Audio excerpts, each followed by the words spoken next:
So we cannot just say that the basis of our audit is wrong. I mean, this has been an issue that have been reoccurring even in our past audits. And to help them and to help all of us, they asked them to focus on the waste management services, which now in the new contract, they have tried to do that so that the issue about these equipment not being supplied and damaged will not come up again. So, Mr. Zumla, you can't pick and choose. The auditors are saying they provided in their reports that moving forward, focus on just the waste management and leave out the provisions of the bins and the trucks. And based on that, in the new contract, you don't find it in there, I suppose.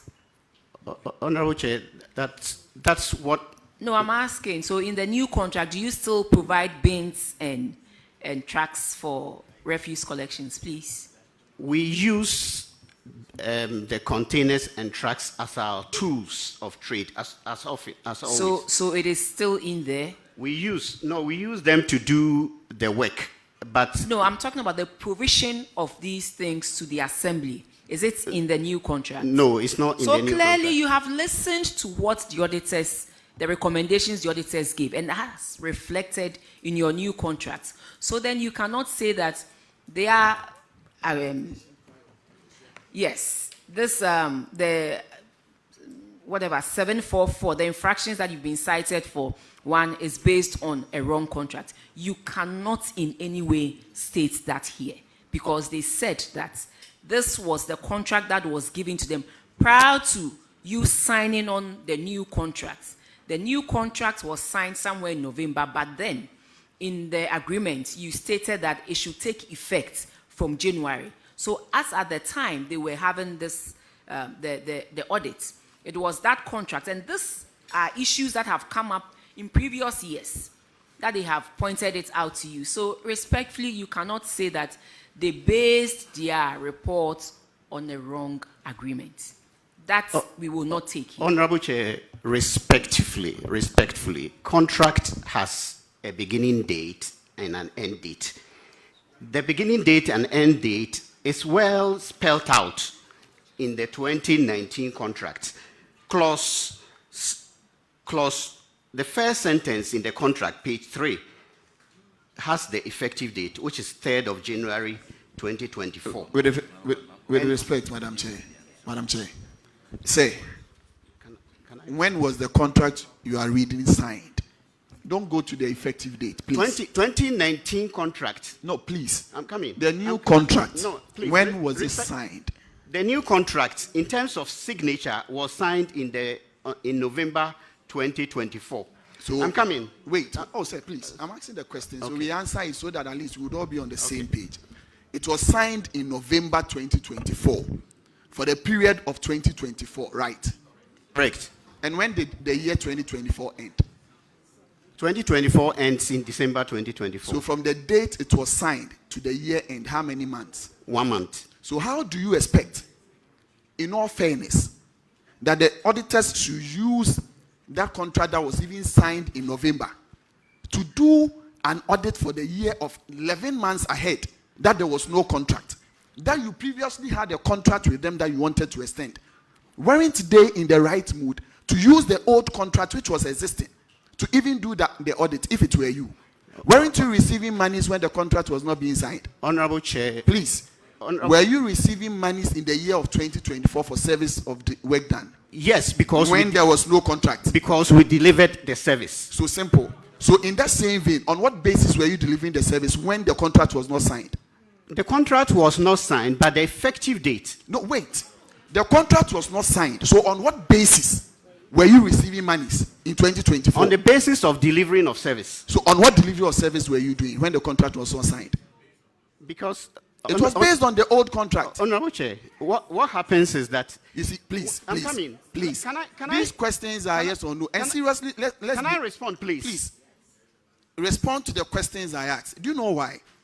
You are just trying to walk around the things that we are discussing. Look, wait. You claim that you have a contract that was signed in November for a year in 2024. And the auditors are telling you that based on the monies you were receiving in 2024, the contract will stipulate that this and that needed to be provided, and they were not provided. You have an issue with it because you signed the contract in November, and the effective date was 11 months before that there was no contract, but we were receiving monies. On what basis were you receiving the monies? On a contract that had not been signed, or the contract that was existing that you wanted to extend the contract? Honorable Chair, respectfully, if we were to use the explanation Honorable has given, 2019 contract was signed 22 months after the effective date. Before this contract was signed, I'm talking about 2019, it was signed 22 months. This one was signed 11 months. Mr. I'm coming. Mr. Can I explain, Honorable? So are you saying that is right? Can I explain? No, wait. You've not signed a contract. You are receiving money. You are now telling me a contract was signed 22 months after delivery of services. And based on that, when this is signed 11 months after, there's no problem. Honorable Chair, when it comes to contracts, I'm not a lawyer, but I believe that agreement, the agreement has effective dates. And once the parties sign the contract, the effective date is valid, and look, that is what has when to you be want used. to speak to these matters, you can sign a contract today, but you presume the effective date to be 6 months after, so that preparatory works can be done. But you cannot tell me that the effective date can be, you backdate it, that you signed the contract in November, but the effective date is 1st of January of that same year. Why? Why? Even in this country, we don't make laws that are retrospective. We don't. We don't make retrospective laws. The day the laws are passed, that is when the laws start to be implemented. And you are telling us you signed the contract 11 months. Honorable Chair, respectfully, the kind of service we deliver require us not to stop the work, because it has public health implications. No. That is even wrong with it. Can I explain? No, hold on, please. Maybe my Can I be question. given opportunity to explain? Order here, please. myself, Please. Let's have some order. So before the old contract expires, the parties meet and agree on the terms for the new contract. Signatures might delay, but the work will still have to be done. And so, even though the signatures, the signing of the contract delayed, they had already agreed to the new contract even before the old one expired. Doc, let me help you here. Doc, you are taking all the benefits accruing from the old contract, the 2019 contract. Is that not the case? Because you were being paid for it. So what is wrong with the auditors also using the same contract, the 2029 contract, to judge you? Honorable Chair, just to add to what Dr. Dente has said, I think 2 years ago when we met in one of these hearings, the issue came up that we should move from the provision of the equipment to provision of services. What that meant was that internally, in our approach to the work, we were looking at this provision of services. This was 2 years ago, from 2023 coming into 2024. So throughout the whole of 2024, we were working on this provision of services. Obviously, the contract couldn't have been signed. Sometimes some of these engagements take some time. But in the midst of this, even after 2024, in the specific case of Dwaboso, we have evidence of provision. For example, the containers that were provided, that were flagged in the report. We have evidence of providing 2 of those containers to Dwaboso. In addition to that, some of you may have seen the 2025 skip tracks that we imported and distributed. At the time we were distributing this equipment, the concept of working zonally, so that if, for example, a particular district has one track broken down, we could dispatch the zonal equipment to that place. We had started implementing that. So I'm sure honorable members here will attest to the fact that in Dwaboso, I have personally visited Dwaboso and saw that one of our 2025 equipment that had been delivered there.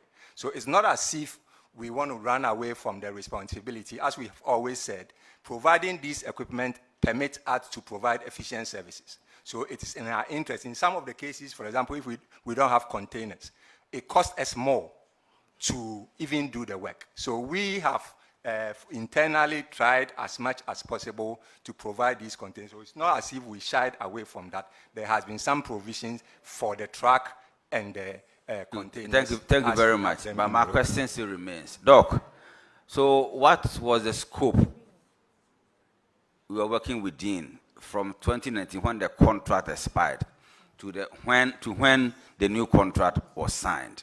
What was the guiding principle? What was the scope? What were you guided with in providing the service to the district?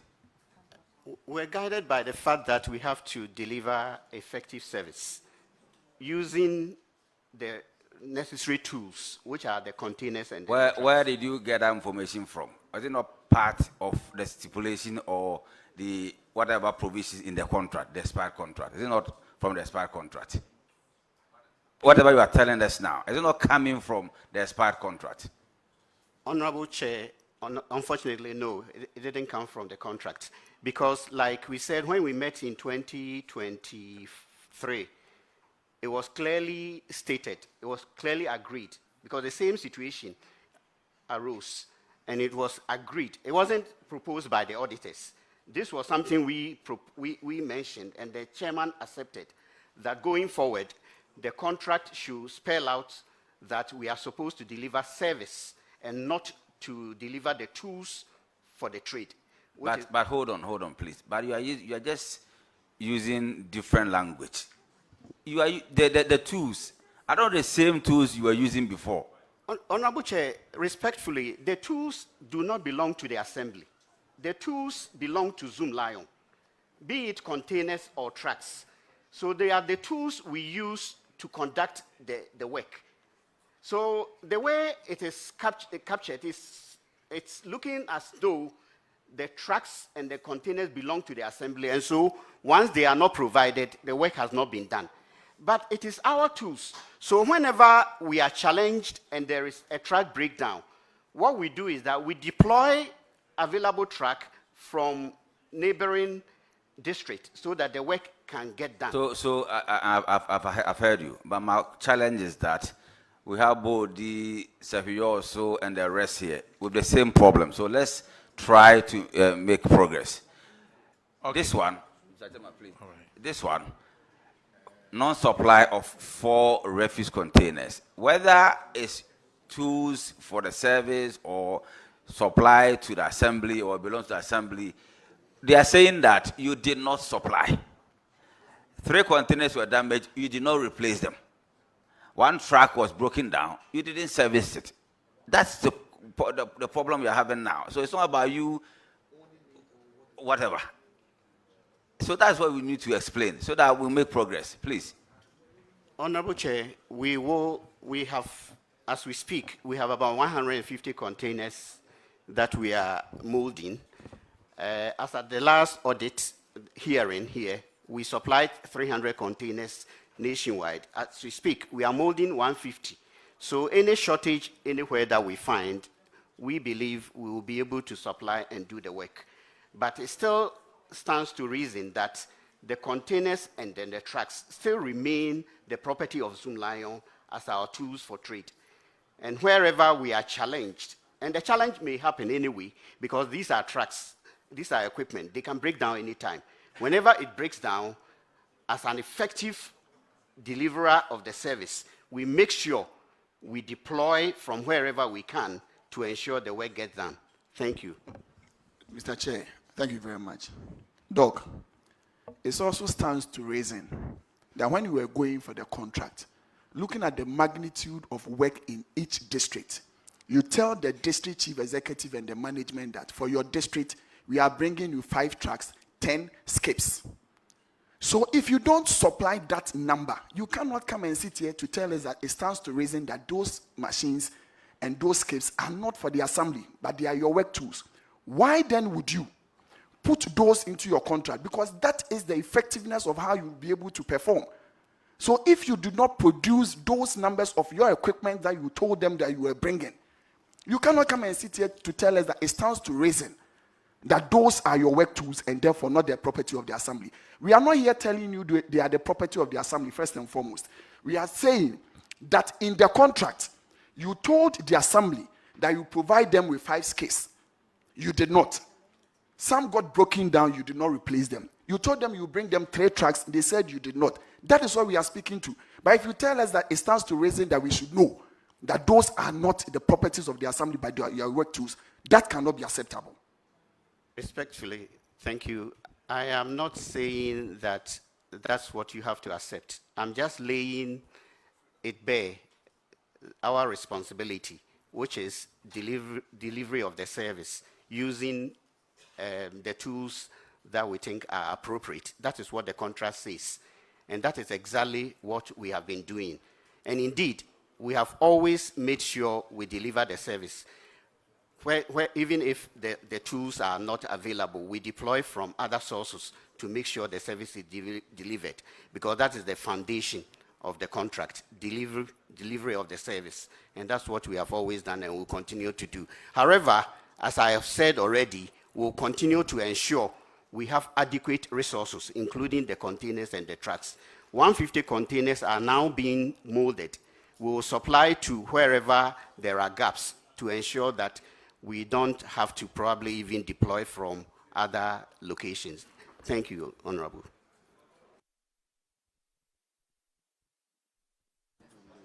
Auditors come in, and then Honorable Edema. Mr. Chairman, the difficulty that we have is this. We did not go to Zoom Lion to conduct any audits there. They have never responded to issues that we raised. We audited an assembly which was a party to that contract. They gave us the contract, we looked at it, we raised issues, they responded, they did not say that the contract was not existent and all that. So why would somebody come from outside and tell us that what we did was wrong? We cannot accept that. The auditee himself is here. They responded to all the issues. We had entrance, exit meeting with them. We gave them 30 days to respond to our observations. The final management letter, they responded to them. And a report was generated and sent to Parliament. You were not a party to that. Why would you come and rubbish what we have done? It's untenable, Mr. Chairman, to say the least. Thank you. Respectfully, Honorable Chair, I'm here to protect my company, to defend my company. I'm here to defend my company. Respectfully, Doctor. Respectfully. We are here to do what? No, I'm saying... I'm saying, we here, what are we here to do? Yeah.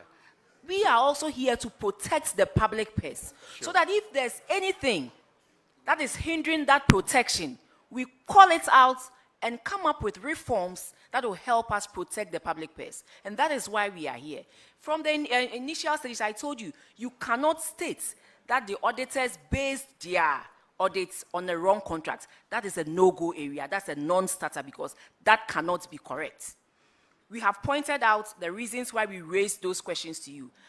And I think we have all come to an agreement that you ought to do your part to discharge your mandate, and government also will have to do its part to make sure we protect the public purse, at the same time pay for what we consume or pay for the services that you render to government. I think it should end there, but the auditors have a right to state that your initial comments that they based their audits on a wrong premise or a wrong agreement. I mean, they have the right to do that because clearly they did not. The audit was not with you. The audit was with an assembly in which you provide services to. So whether you shrug your shoulders or you don't shrug your shoulders, that is the fact. They did not base their agreements, the audits on a wrong agreement. It is clear. We have put it out here, and we want to move forward. We want to move forward, make progress, bring about efficiency in the discharge of your duties. Government also does same, and then we all protect the public purse, because at the end of the day, whether it's a private company or a public company, we all have a country to run. Thank you. Finance officer, you have time now for you to go and bring what we requested, which is in your car.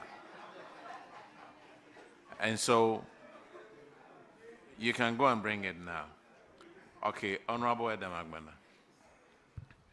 Thank you, Mr. Chairman, for the opportunity. Mr. Chairman, listening to the gentleman from Zoom Lion, there is one point that I would want to humbly make. The first one is that we are not conducting an audit of the performance in terms of whether or not you are providing the service.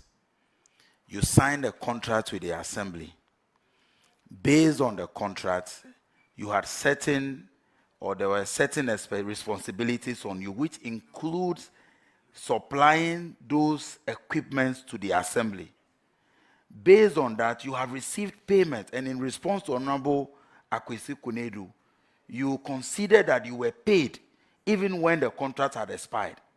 Now, if the contract compels you to supply the assembly with some equipment which you failed to do but received payment for, and we are raising issues with it, respectfully, you cannot be telling the committee that you are delivering the service. And so whether or not you supplied the equipment which in your views belongs to your company, that does not matter. But the payment or the rates based on which you are paid because of those items in the contract. So if you did not supply those items, you did not replace them, and it appears to be a national issue, internally, similar issues with other assemblies, Mr. Chair, I think that the committee should recommend a refund of some payments that were made to them back to the assemblies. Because if I sign a contract with you and I tell you that I will supply you these particular items, whether I have delivered a service or not, as long as I fail to meet all the obligations in the contract, you should be able to refund some monies that have been paid to you by the assemblies. Thank you. Honorable Chair, can I respond, please? Can I?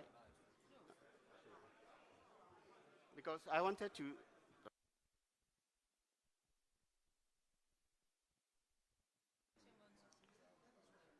You see, the bottom line is this.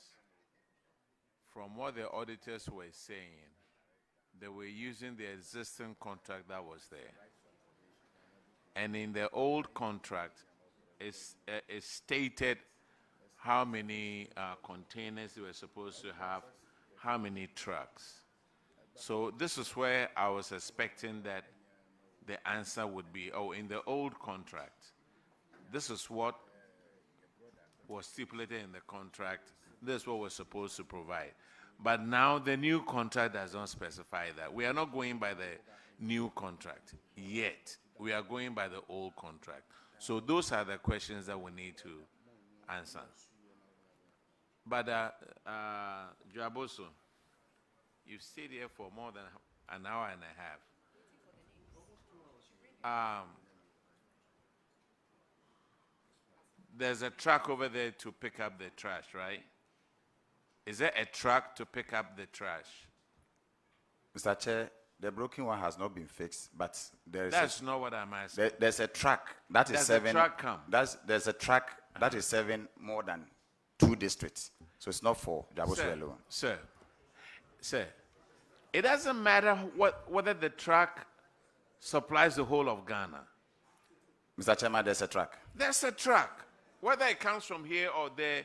You see, in the olden times, you had a dedicated truck that was parked at your yard. What good would that truck be if it wasn't performing? So the question is, do they come and pick up the trash? Mr. Chair, we have engaged them, but sir, let's make not as often. Let's make progress. Not as often. How many times do they have to come and pick up the trash? In fact, because right now, the contract that you assemblies have signed, it doesn't state how many trucks you are supposed to have.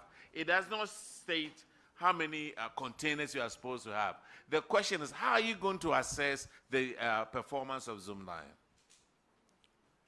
In fact, very problematic. Very what? Problematic. You guys signed the contracts. Nobody from Accra signed the contract. You guys signed the contract. You sign the contracts, and when there's a problem, if somebody in Accra who can really scrutinize these and ask the proper questions is to sign these contracts, you all complain. You sign everything in Accra. You pay in Accra. Have you brought the list, sir? Mr. Chair. I gave you leave about 10 minutes ago to go and bring them. Okay. I mean, Zoom Lion questions does not concern you, does it? Mr. Chair, since this committee is a committee of records, the Zoom Lion company stated that they have evidence to the effect that the matter in question, they have supplied 2 of the containers. I am the DC from April 9th. I have not seen any new container. They have also not reported to my office, not my environmental officer. So I want to state it here on record that we don't have any new containers. Where he got the information from, he can help us. This is where I said, you guys have signed new contracts. Haven't you? Before I assume office, but I have not even seen the contract. Yeah, you guys have signed new cited. contracts. You haven't cited Yes, it. the last time when they came to my office, Yes. the original boss is here. I complained. They were saying that they have contract, but I have not cited. I told them that if you have a contract, let's have a copy. But as we speak, no copy has been provided. You said your original. The original officer is here. Okay. We came and asked them to provide a contract, but they haven't showed up. He's going to respond. Yes, sir. Yes, I met Honorable in his office. Yes, and then the issue about the contract came up. Yes, sir. And then he directed that I should send the copy to his environmental health officer, which I duly did. That was last year, June.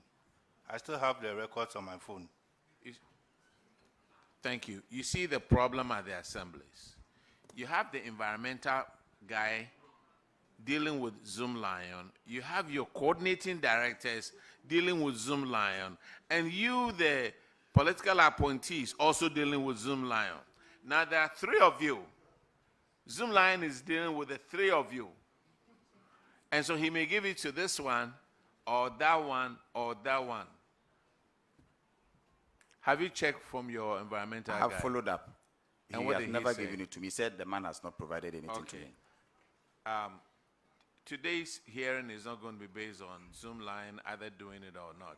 I just want the information that he has in his car. No problem. He should bring it.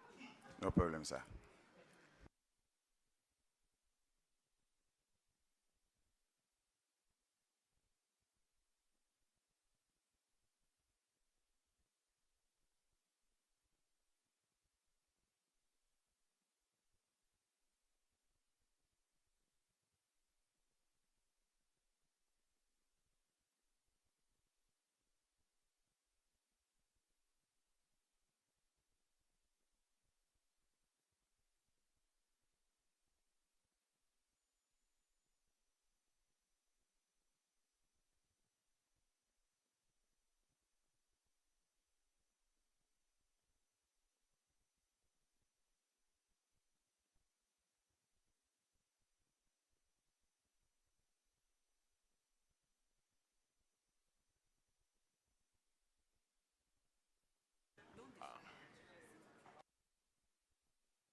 Joaboso, sit aside. We have several other assemblies.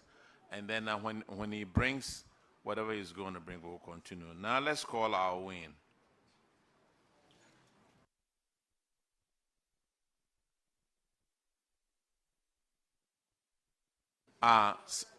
Hold on. apart from our win, let's swear all these people in. Big Bia East, Sefiwi also, and Akontombra. Let's all of you take the oath.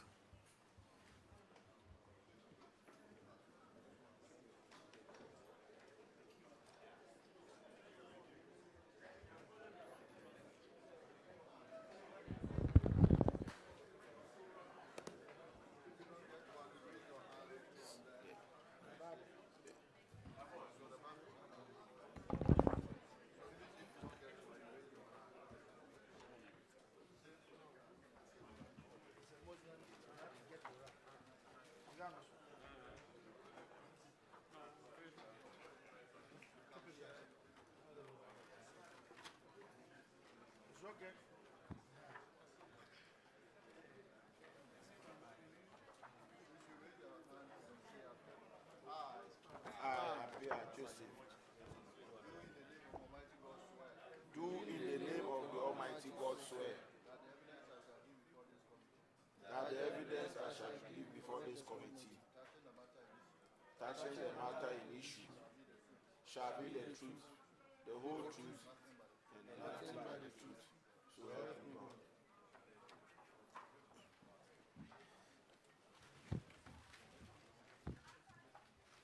Okay, please have a seat and introduce yourself to the committee. The Honorable Chair, my name is Abdullah Fuad, the Municipal Finance Officer at Win Municipal Assembly. Honorable Chair, my name is Stephen Moche, MC at Win. Honorable Chair, Joseph Baba Yele is my name, Coordinating Director. Honorable, my name is Patrick Apia Kubi, Internal Auditor at Win Municipal Assembly. We'll start with unsupported payments. And no, I take it back. Unrecovered rent. Honorable Adam Agbana will start with that one.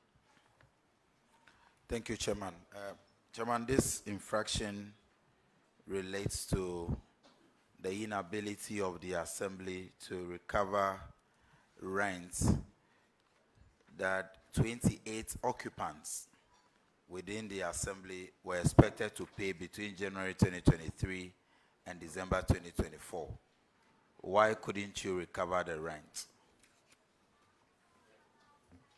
Thank you, Honorable Chair.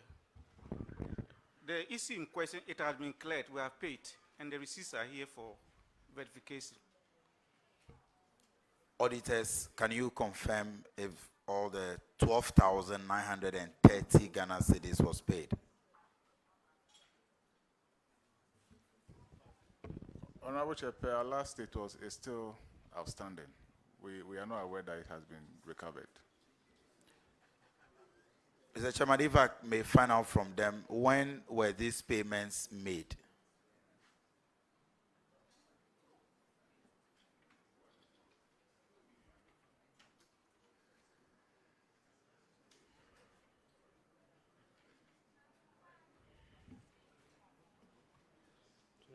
Honorable Chair, the payment was made on the 3rd of October 2025. 3rd October. Okay, Mr. Chair, if the clerks can confirm from the receipt, if indeed. The auditors said they have no such record. Yeah, but the clerks will not have anything. No, I wanted them to confirm from the receipts that they have, whether indeed the amount. Okay, okay, if they can give to it, okay. Look, but they paid in October, right? Yes, Honorable Chair. October 2025. Yes, please, Honorable. Why didn't you give it to the auditors? Why didn't you give the receipt to the auditors? To the Honorable Chairman, we were supposed to pay it alongside withholding tax, so I was waiting for the withholding tax to be paid so that I can add it to the payments. You know what I'm going to propose? If I'm supposed to give all the stuff to auditors and you don't do it, we just withhold your salary. You will learn sense from it. Auditors have come to audit. You have a problem over here. If you have paid, you go back to the auditors. Hey, here it is, I've paid. You were waiting for. You say it's a koto when you na. You.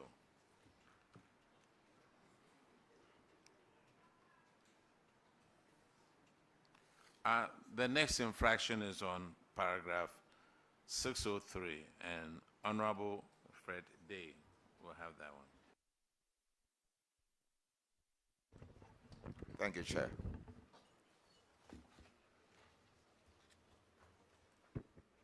This infraction is pervasive in most of the assemblies, and our win. This is our win, is it? Okay.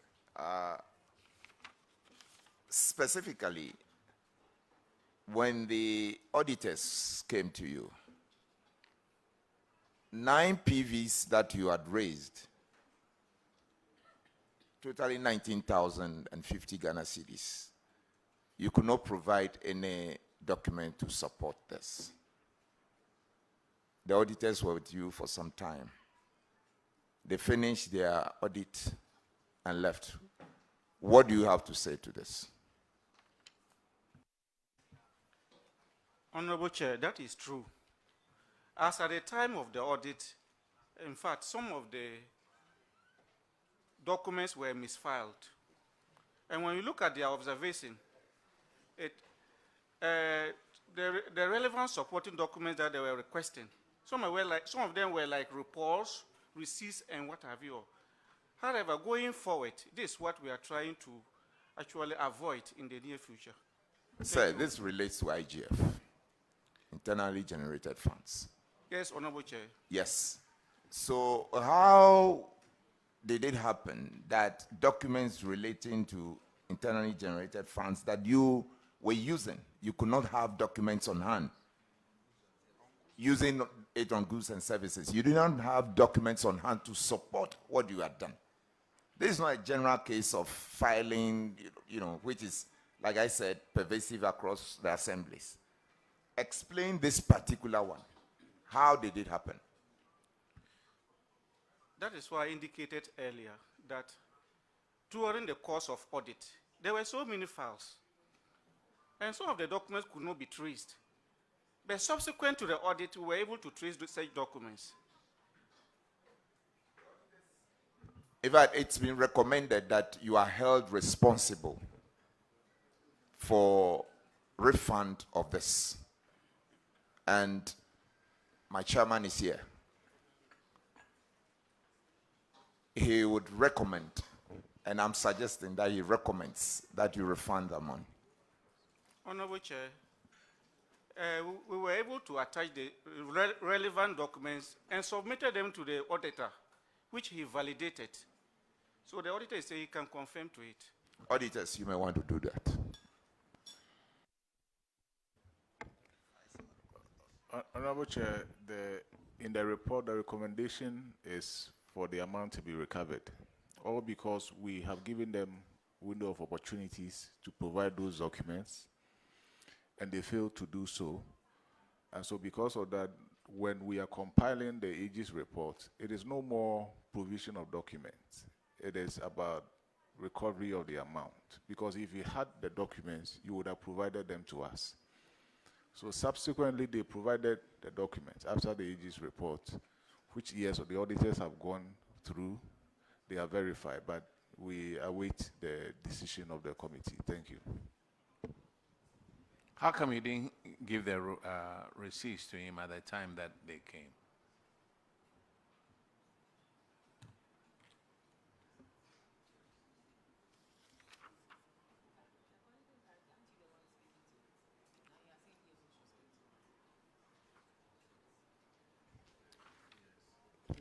Honorable Chairman, sometimes when the auditors come,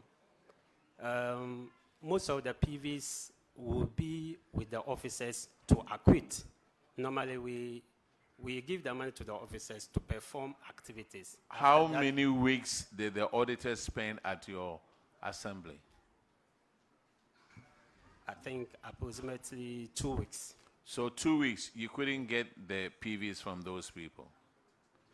And sometimes maybe the officer may not be around. Maybe he's on leave. So the officer was not around. Did they go through an exit interview with you? Yes, please, Mr. Chairman. And how many? And then they wrote a formal letter to you, right? Yes, please, Mr. Chairman. How many days did they give you in the form and the management letter to pay to look for these things? 30 days.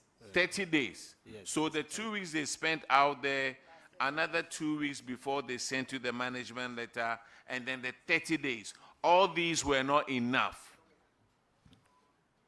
Mr. Chairman. Let me make it easier for you. Refund this amount, 19,050 Ghana cedis. Thank you very much. You have 30 days to pay this amount. Let's go to the next one. The next infraction is on... Honorable Chair. Yes? On a very good day, please, you have to pardon the assembly. I have to pardon who? The assembly. Why? The reason being that if we were unable to support the relevant supporting documents, yes, that would have been the case. But you had a timeline. Yes. And they didn't respect the timeline. There were a series of recommendations that were done and were actually responding to. What kind of excuses? Yes. So please, measures are now put in place to avert this in the future. We are not having a document. Measures are now in place that this wouldn't okay anymore. No, what I'm trying to say is that... Sir, let me move on, please. You had the opportunity to do the right thing. We have submitted a receipt and have been verified. But those receipts that you sent were outside the time that they gave you. Wasn't that so? You think you can take your jolly good old time? I will present it whenever I want. I'm the, what do you call it? The coordinating director. I can do it any time. I'm a financial officer. I can just turn it in at any time. We are working with laws in this country. We are working with laws in this country. Rules and regulations. Your jolly good old time. So when you give money to somebody to spend, let the person know you need to bring these things, the receipts, the PVs, at this time. Thank you. Then it keeps on going on. And I don't know if your bosses know that you have a lot of infractions on you. Then they will transfer you. You go to another district. Masa, maminye mejuma wai mpacho. The next infraction is on paragraph 607. Honorable Chair. Honorable Chair, just a word. Honorable DC, I hope you are not challenging the ruling of the chair. No, I'm not. Can you allow him to navigate the session, please? Okay. Thank you. The next infraction is on paragraph 607, and Honorable Kinney will take care of that one. Thank you, Mr. Chairman. Mr. Chairman, this infraction has to do with unpresented payment vouchers to the same assembly. 7 separate amounts totaling 16,060 Ghana cedis were paid without PVs being raised. And according to the Auditor General, they were asked to make a refund of such an amount. And that should be done by the coordinating director and the finance minister. Finance officer, sorry. I want to ask whether that has been done. Yes, Honorable Chair. Those vouchers were traced and submitted to the auditor for verification, and he's here to confirm. Auditor, has that been done? Yes, Honorable Chair, after the report, they subsequently submitted those PVs, which we have verified. Why couldn't you give it to them in the stipulated time? This is very similar to the first one. The recommendation over here is we were unable to authenticate the authenticity of the payments, and therefore recommended that the coordinating directors and finance officers involved should jointly be held liable for the refund of these amounts into the designated accounts of the assemblies. My ruling stands again. This is another 16,000. Coordinating director and then finance officer. Honorable Chair, those cited PVs were submitted to the auditors and there is a time limit for you, sir. they validated, Honorable Chair. And When was it validated? auditors, When? Mr. Frank, When was it validated? Within the time limit that you were given? Within the timeline that you were given?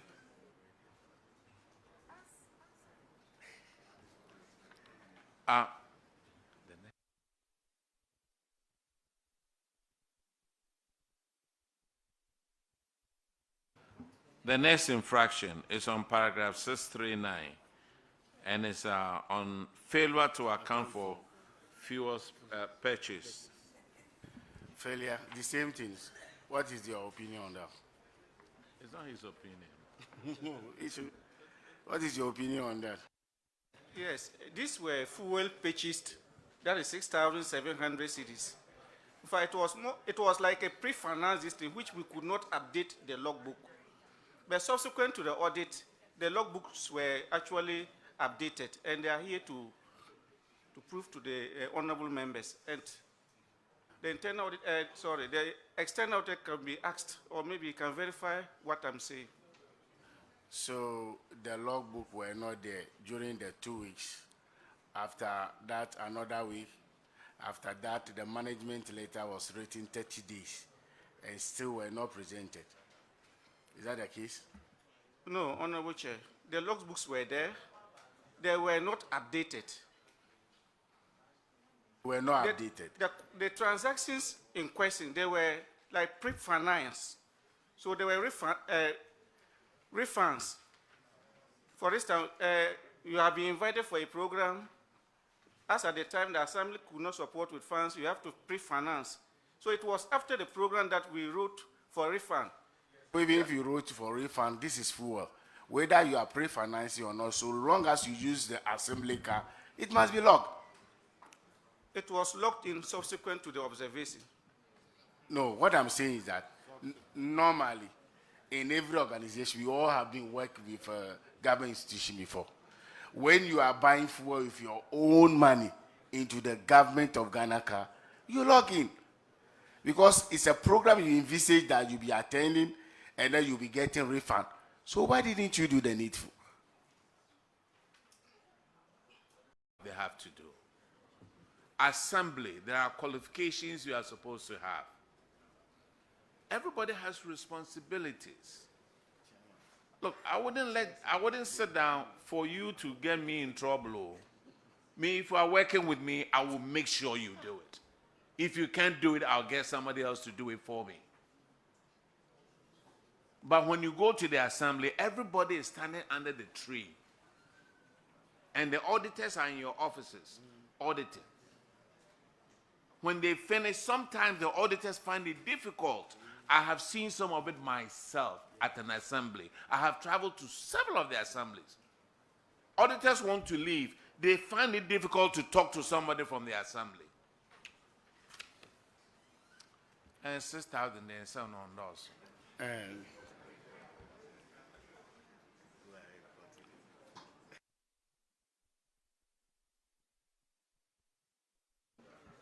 And also, Honorable Chair, I have a word to say, please. Yes, sir. So, Honorable, after the audit's report, the auditor's report. Yes, sir. I sat down with management, and I realized that, seriously, like what you were saying, there are so many infractions here. Failure to deduct, failure to account. So, I advised them, and we took a decision that it was not going to be repeated. So I will plead, because all these things, they will all come to me. Sometimes the assembly, for example, when they invite you for a program or something like that, it has to be pre-financed. Sir, the time. You are worsening the case. You are worsening the case. From where you came from, I'll win. If you paid with your own money, you will go to the fuel station, buy the fuel, you will get a receipt, wouldn't you? Yeah, sure. And there's a logbook in the car. You will log it out there. Yeah, sure. Now, you use your own money. I understand. But when you come, you can get a refund. So if auditors come in and ask you, hey, here's the logbook, here's a receipt, they wouldn't know whether you use your own money or Assembly's money. Yeah, Honorable Chair. So what is the excuse? So now it's been resolved that they are not going to repeat the same mistakes. You will learn from it. Ghana, what bodia kasa, and you're not bow. Honorable, this time, Let's move to the next one, please. It's on paragraph 651, and Honorable Simon will take care of that one. Thank you, Mr. Chair. Owen. Owen. Sorry if I pronounce your name wrongly. Owen. You're welcome. I can see you're hot. You cool down, don't worry. So you failed to deduct tax to the tune of 1,727.25 from 6 transactions. And you are supposed to do that and remit it to GRA within 15 days. How far? What has happened? Honorable Chairman, we have done that. Auditors, can you confirm, please? Honorable Chair, we can confirm that. I told you to be cool. You see, this one is cool. Thank you. Chairman, I'm done. They've paid it, right? Yes, the auditors have confirmed. So why has it taken them so long to pay? Why has it taken you so long to pay? Answer.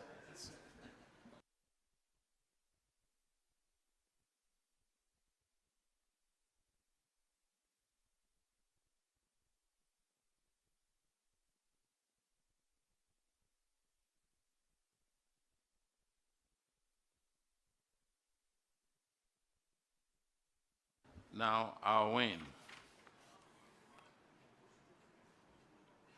You see, I see a pattern. You are the MC, right? Yeah, Honorable Chair, yes. I see a pattern. Yeah. Your finance office needs help. Okay. And coordinating director needs to stand up. Okay. Here we are, 20 transactions. Yes, 20 transactions. Also for goods and services. Amount of money over 60,000. You didn't support, no supporting documents at the time of the audit. 20. Over 60,000. So you buy fuel, you don't have receipts. You know, they come to you, ask you stuff, we don't have the paperwork.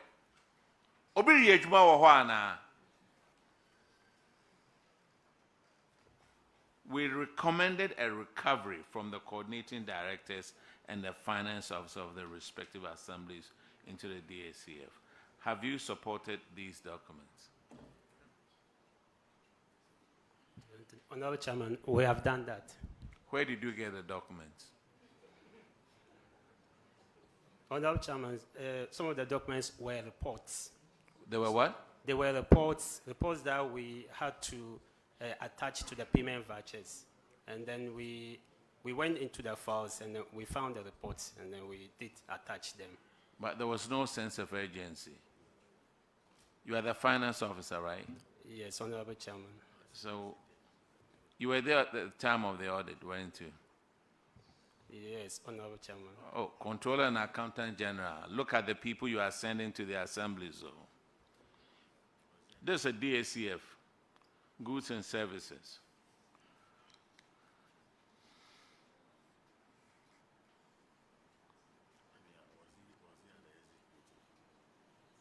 You were at the exit conference, weren't you? Yes, Honorable Chairman. And what does 30 days mean to you?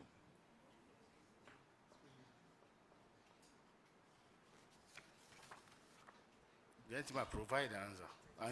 Answer the question.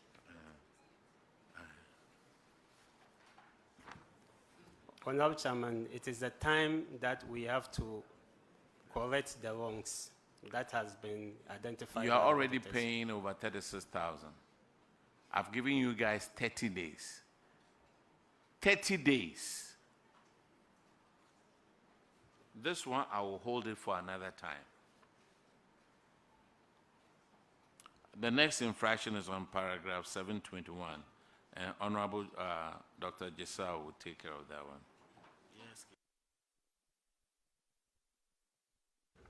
Thank you very much, Honorable Chair. This infraction has to do with delayed projects. And when you have renovation of the municipal agric office, in fact, this one have a personal interest because it's agricultural office. And I chair the agri committee, so my biases are clear. Why is it that it's still standing? 85% complete. You've not done anything about it.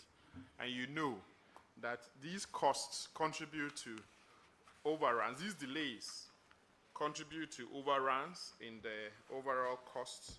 That deprives other development projects the necessary financing to execute, and therefore retards the progress of your area.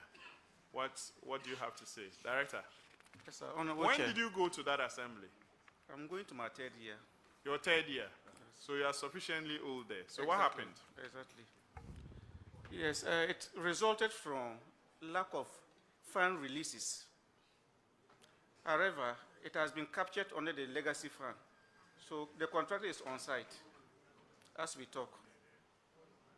Okay, so contractor is back on site trying to finish it. And It's the almost reason done. for the delay was because of Lack delay of release fund- of funds. Yeah, releases. Okay. I'll win. Who is your MP? Honorable Oscar Ofurilabi.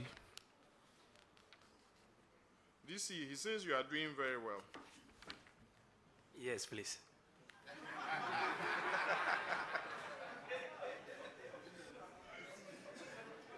Okay.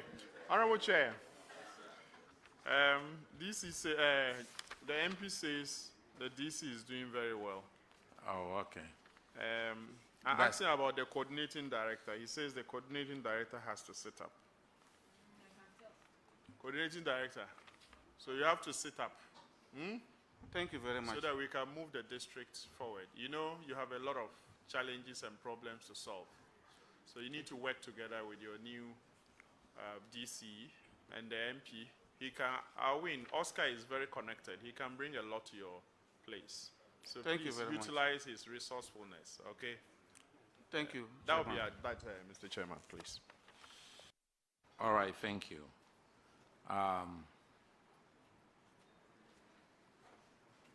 That is it, right? On your side? Okay. This is our win. You are discharged. Thank you. But 30 days you are paying the money. Thank you, Honorable Chair. And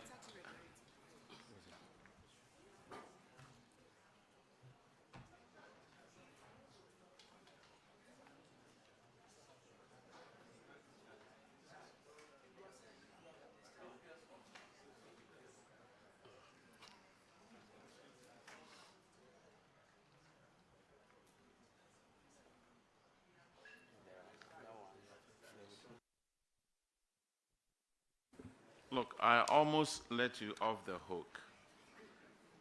And failure to deduct and remit withholding taxes.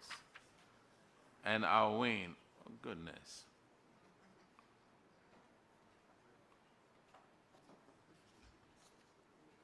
These amounts on the DACF for taxes not deducted, 1,041. And then taxes not remitted, 11,949. What has happened to these taxes? Honorable Chairman, we have paid all of them. You have paid all of them. Yes, Honorable Chairman. Auditors, could you confirm, please? Honorable Chair, we can confirm that they have remitted the tax entirely. All right. MC, you have a flat tire at your finance office. Try and fix it. Thank you. I'll fix You it. guys are discharged. Thank you, Honorable Chair.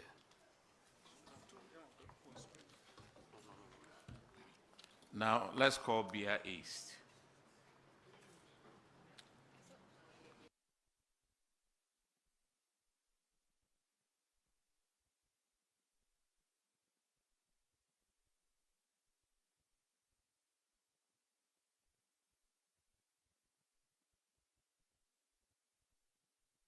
Please introduce yourself to the committee. Carlos Jojo Dolphine, District Internal Auditor. Mr. Chair, I'm Francis Amankwa, the District Chief Executive, Bia East. Abukar Baba, Coordinating Director, Bia East. James Kofi Buai, this is Finance Officer, Bia East.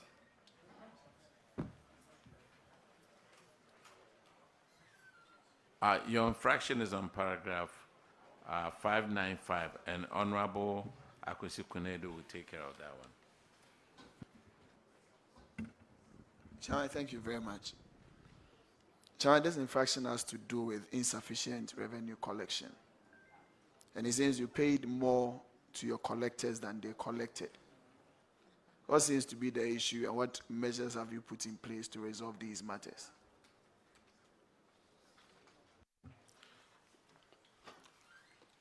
Honorable Chairman, the auditors recommended that the district give the revenue collector targets, which we did. We went further to even look at other issues, sensitizing the public on revenue collection, particularly with regards to that of property rate. We also noticed that the revenue collector in question was competing with commission collectors that were sent to that particular area. That has resulted in her not being able to collect more than her salary. So we took actions on all of that. We reassigned the the commission collectors there. We carried out sensitizations. We set target for a revenue collector, and that resulted in a significant improvement in revenue collection in 2025. As at the target that we give her to be 40,000, she has collected over 44,000 in 2025. Thank you. So now the measures you put in place are yielding results, and that this is not going to happen again. Chairman.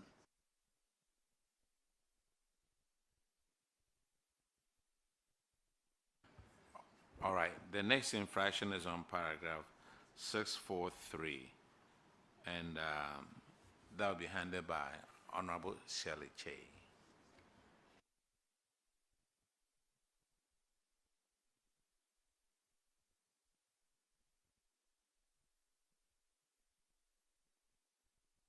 And it's about abandoned vehicles. Hello, and thank you, Honorable Chair. Oops. This is to do with abandoned vehicles.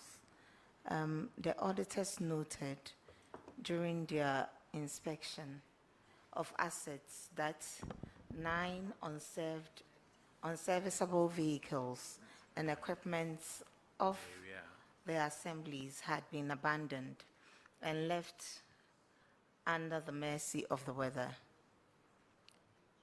The recommendation is that management should take the necessary action on the abandoned assets by repairing these. And also, if there's any that needs to be disposed of, they should do those using the existing laws. Can you give the committee an update on the status of these vehicles? Honorable Chair, I'm a little bit surprised with this particular decision because our infraction was an abandoned vehicle, one vehicle. That was our infraction. That has been effectively handled. We have worked on that particular vehicle. It's not mine. That's with other assemblies, so it's all lumped together. So your one, you said it's been handled? Yeah, we've worked on the vehicle, that particular vehicle. Auditors, can you please confirm this? Honorable Chair, the last time we checked, the car was still at the workshop, and we are not aware that it has been worked on now. So if that is the case, then they would have to provide evidence so that we can verify. Auditors, please, when did you check? When was the last time you checked? The last status report was compiled end of 2025. By December, we had completed that exercise. So, please, when did you? Coming for sittings, we also liaise with them if there has been any new development so that they can update us with. But we don't have any such information. So. Okay, please, why did you fail to update the auditors? Excuse me, sir. The gentleman who spoke about the vehicles, I'm sorry. You, sir. Okay, I asked finance. No. You are, what position are you? Coordinating director. Coordinating director. When did you fix this truck? We sent the vehicle to the mechanics about almost 4 months ago. And the vehicle has been worked on. 4 months ago? Yeah, the vehicle, it's been with the mechanics for some time now. But 3 days ago, we were given the information that the vehicle has been worked on. So I asked, you see, I was telling finance coordinating director. Yeah. Coordinating director, take your time because you are being watched live. Yes. On Facebook in the whole country. Okay. So your credibility is at stake now. Okay. You said only how many days ago did they tell you the car has been fixed? 3 days ago. 3 days ago. Yes. Now, have you picked up the vehicle to make sure that it's working? Honorable Chair, that's why I wanted my finance officer to respond, because when they told me the vehicle has been fixed, I sent finance officer to go and verify. But you said that it's been fixed. Yes, that's the information I got from a finance officer who I sent to go and check and to inform the auditors on the status of the implementation. So that's why I wanted him to respond to that. Finance officer. Honorable Chair. Have you received the vehicle? Not really. But when we are going to our district, we will take the car. So what you are telling us is just hearsay? No, no. We have maintained the car. It's just at the sprayer. So they are spraying the car. So we will send, when we are going, we send it. Excuse me, I don't think you should be laughing. We're not joking here. All right? You said you fixed the car. And when you come to this committee and tell us you fixed the car, we expect that your word should be what it is. So you can't come here and say 3 days ago you were informed that the car has been fixed and you're going to take it on your way back. And you've not even informed the auditors. You have not even received the car in your possession. Your answer should have been different from what you gave us. With all respect, please, let's take this committee serious. Give us a better answer. When are you going to get the car moving? Let us know. Okay, the car is going to be on the road. By Wednesday, it's going to be on the road. The mechanics promised us by Wednesday. He has finished everything. But just listen, finance officer. You are showing your naivety. And it's very troubling. The mechanic told you that he has fixed it.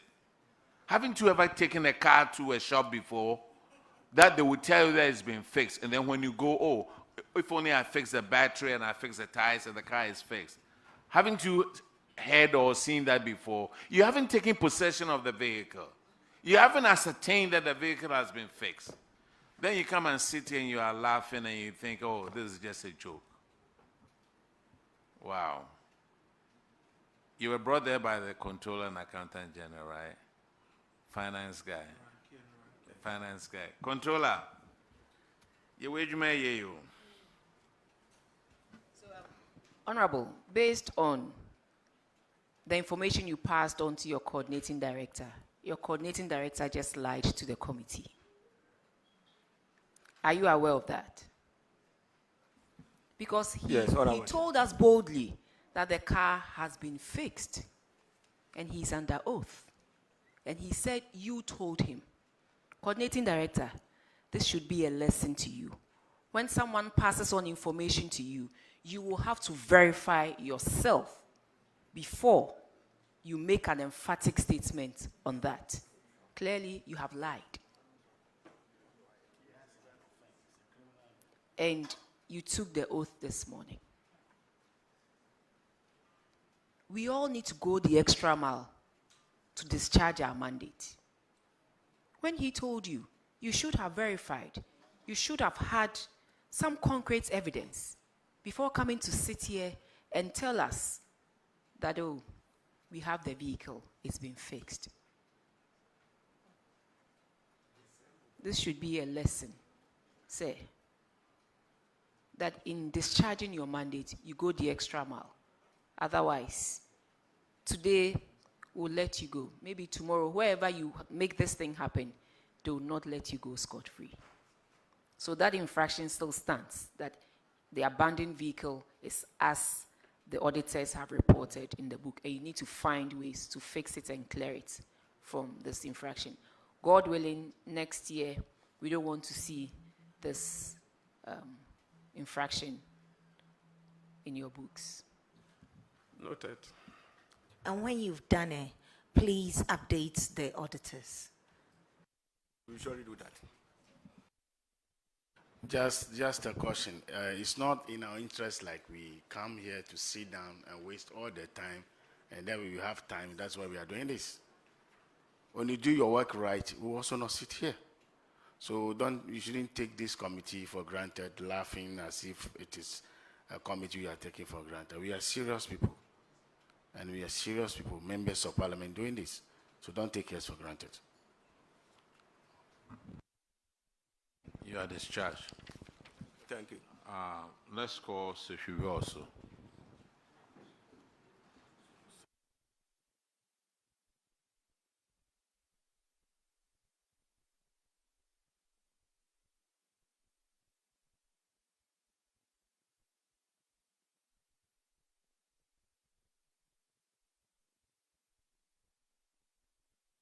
Please introduce yourself to the committee.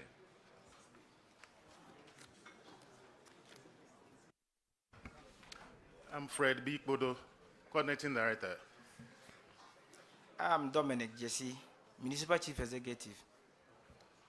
I'm Wakwata Sahine, Finance Officer. Wakwata, is that your full name? Can you mention the full name? Please, I'm Wakwata Sahine.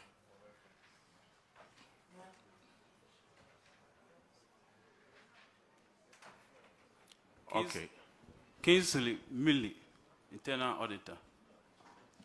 All right. The infraction is on paragraph 591, and Honorable Frederick Yao Ahinkwa will take care of that one.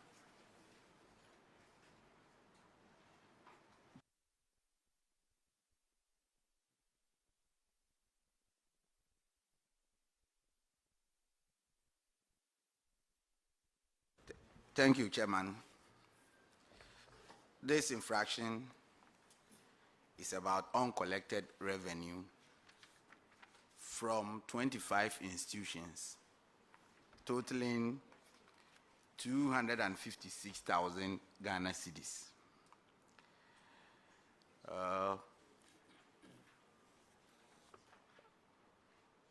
This is your infraction. Non-collection of revenue. Who are the specific institutions, the 25 institutions? I want to know. Yes. Mention them, the 25 Honorable institutions. Chair, we want have to know. the list here. We have Total Filling Station, Dallas Microfinance, Zalogy Company Limited, Kokroko Hotel, Minado Hotel, Danwell Insurance, Kagel Cocoa Sourcing, ECG, Canroya Somme, GPLTU, Jombita, Biofield Diagnostic, ECG again, Boadak Company, Royal Density Investments, Enyema Hotel, Share Filling Station, Petrosol Filling Station, Zalogy again, another Zalogy, Ken Roses Hotel, Millie J Guest House, L College. Is each of the institution owing? And are they still in existence? Yes, Honorable Chair. Apart from Kagel, that's currently they don't open their office. Apart from Kagel and Danwell Insurance, all of the other companies are still operating. Right. So if these companies or institutions are in existence, what necessitated your failure to collect these monies from them? Honorable Chair, we were able to recover an amount of 80,000 from them, with the exception of ECG. ECG, they are owing us 130,000, and we are in the process of agreeing with them to set off against our debt that we also owe them. So that is why we have that amount of money there. Okay. So out of the 256, you say you have generated how much? 80,380. But the chunk is coming from ECG. ECG? Yes, Honorable Chair. What's the value for ECG? 130,000. So I said you should state how much each of the institution is owing, so that we know the enormity of the problem. Yes, please. Total Filling Station, the outstanding was 1,200 at the time. That is 1,007. Zalogy, 21,000. Zalogy, they have two different distinct branches. So another one owes 10,000. Kokroko Hotel, 10,000. 2,600 rather, sorry.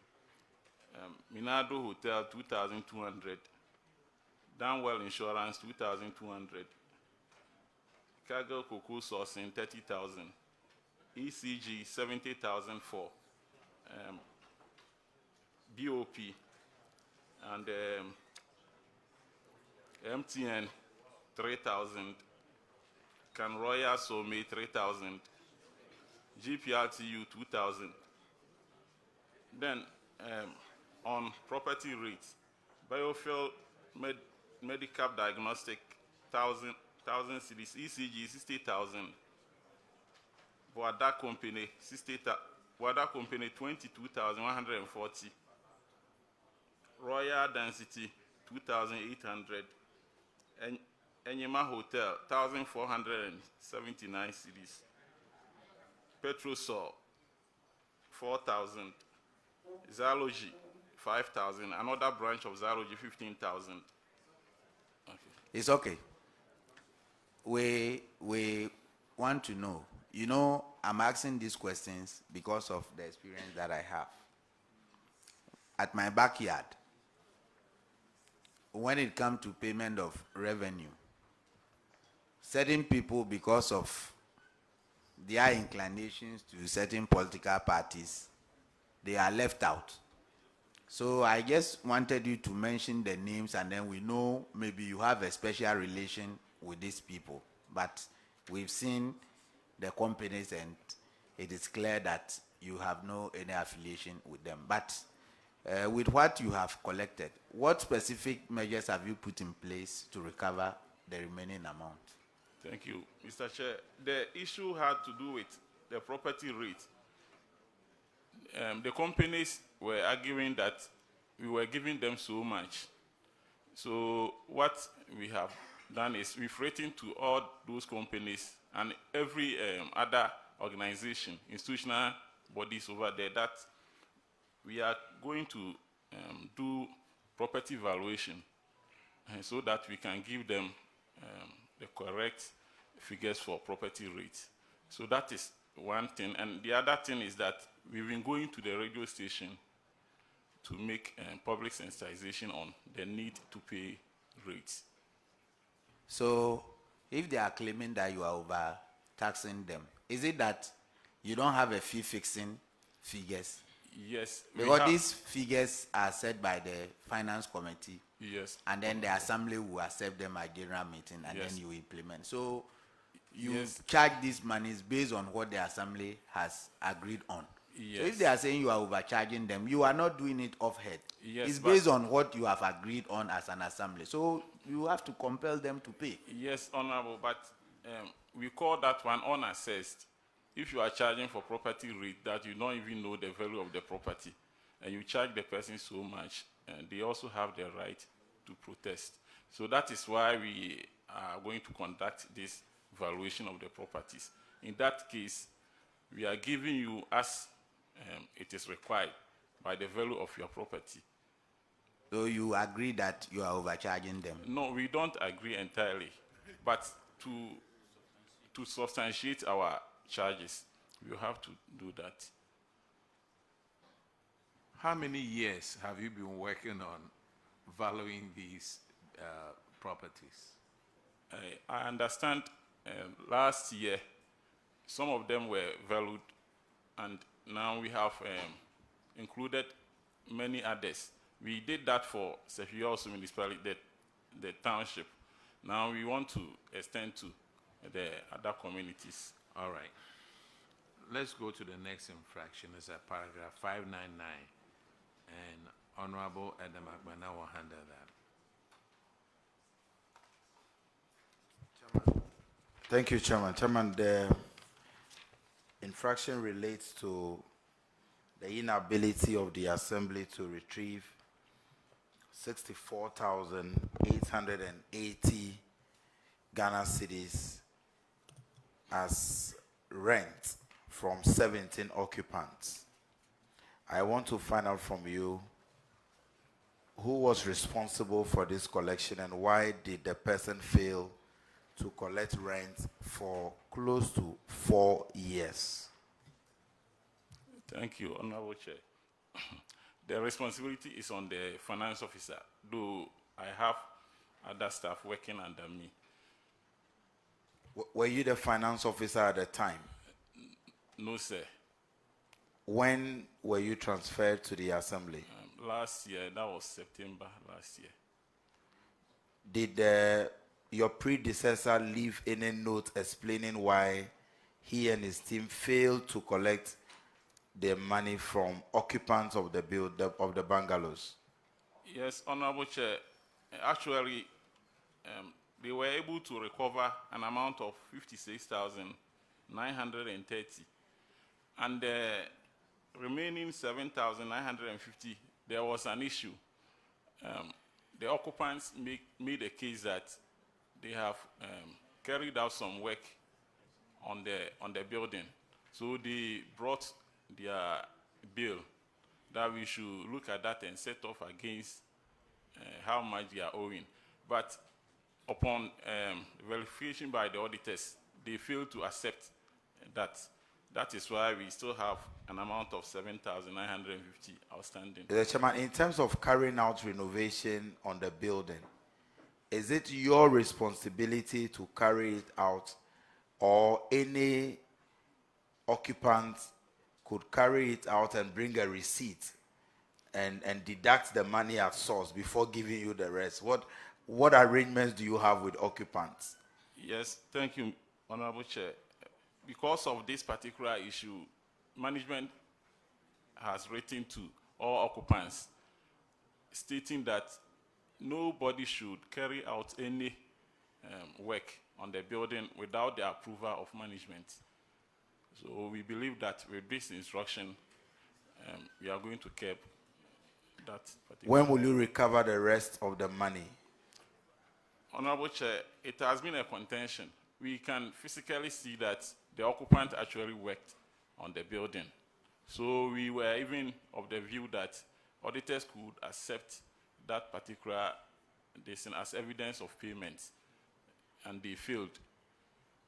And we could not compare. Looking at the work and the bills that they brought, it is even more than the amount they were supposed to pay. So we don't know how to force them and still take those monies from them. Okay, my last comment on this is that you clearly have to up your game in terms of the collection. So you don't even get to the point where for close to 4 years, occupants of the building were not paying the rent. Then they will now tell you they have carried out renovation works and so they intend to deduct it. Some of these issues must not be identified by auditors before the assembly acts, and so you need to take note of that. And secondly, since it was not in the arrangement with those occupants to carry out the renovation before informing you, you have to proceed and still recover the rest of the money so that all the money will be recovered for the assembly, and then they will take a cue from that going forward. Thank you, Mr. Chairman. Thank you. All right, your next infraction is on paragraph 6A6. That is on the DACF book. And Honorable Ms. Bao, Mahama Adams will take care of that. Thank you, Mr. Chair. Sefi, we also. There's section 36 of the DACF 2023 guidelines. These assemblies are not allowed to spend more than 10% of their DACF allocation on an administrative expenditure.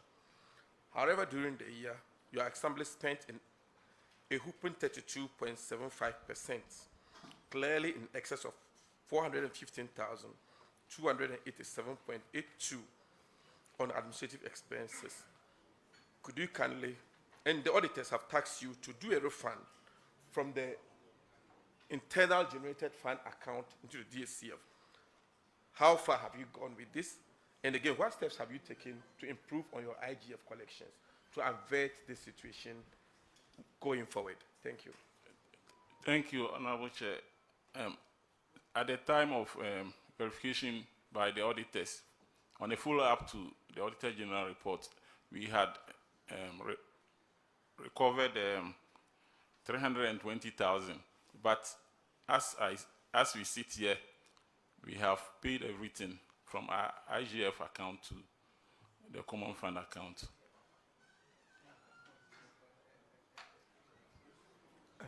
Auditors, could you confirm this for us?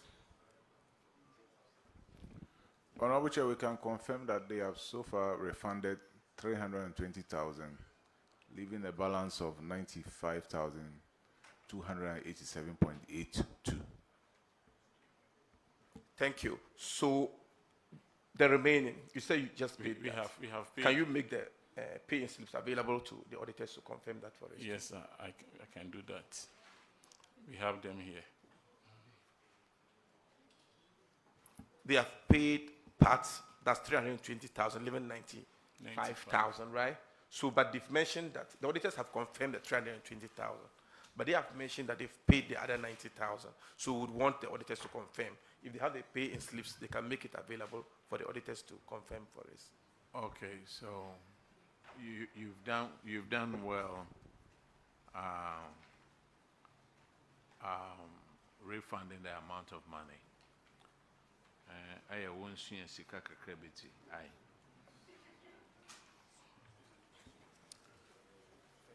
All right, so you can give it to the auditors later. All right, thank you very much. Sefi, we also.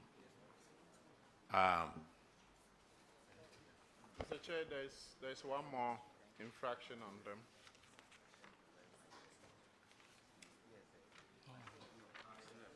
Yes, on paragraph 721. Yes. Yes, go ahead, sir. Thank you, Mr. Chair.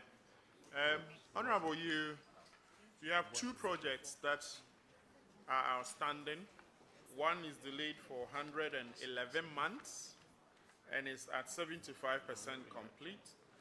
The other is 150 months and is at 54% complete. You know what it means.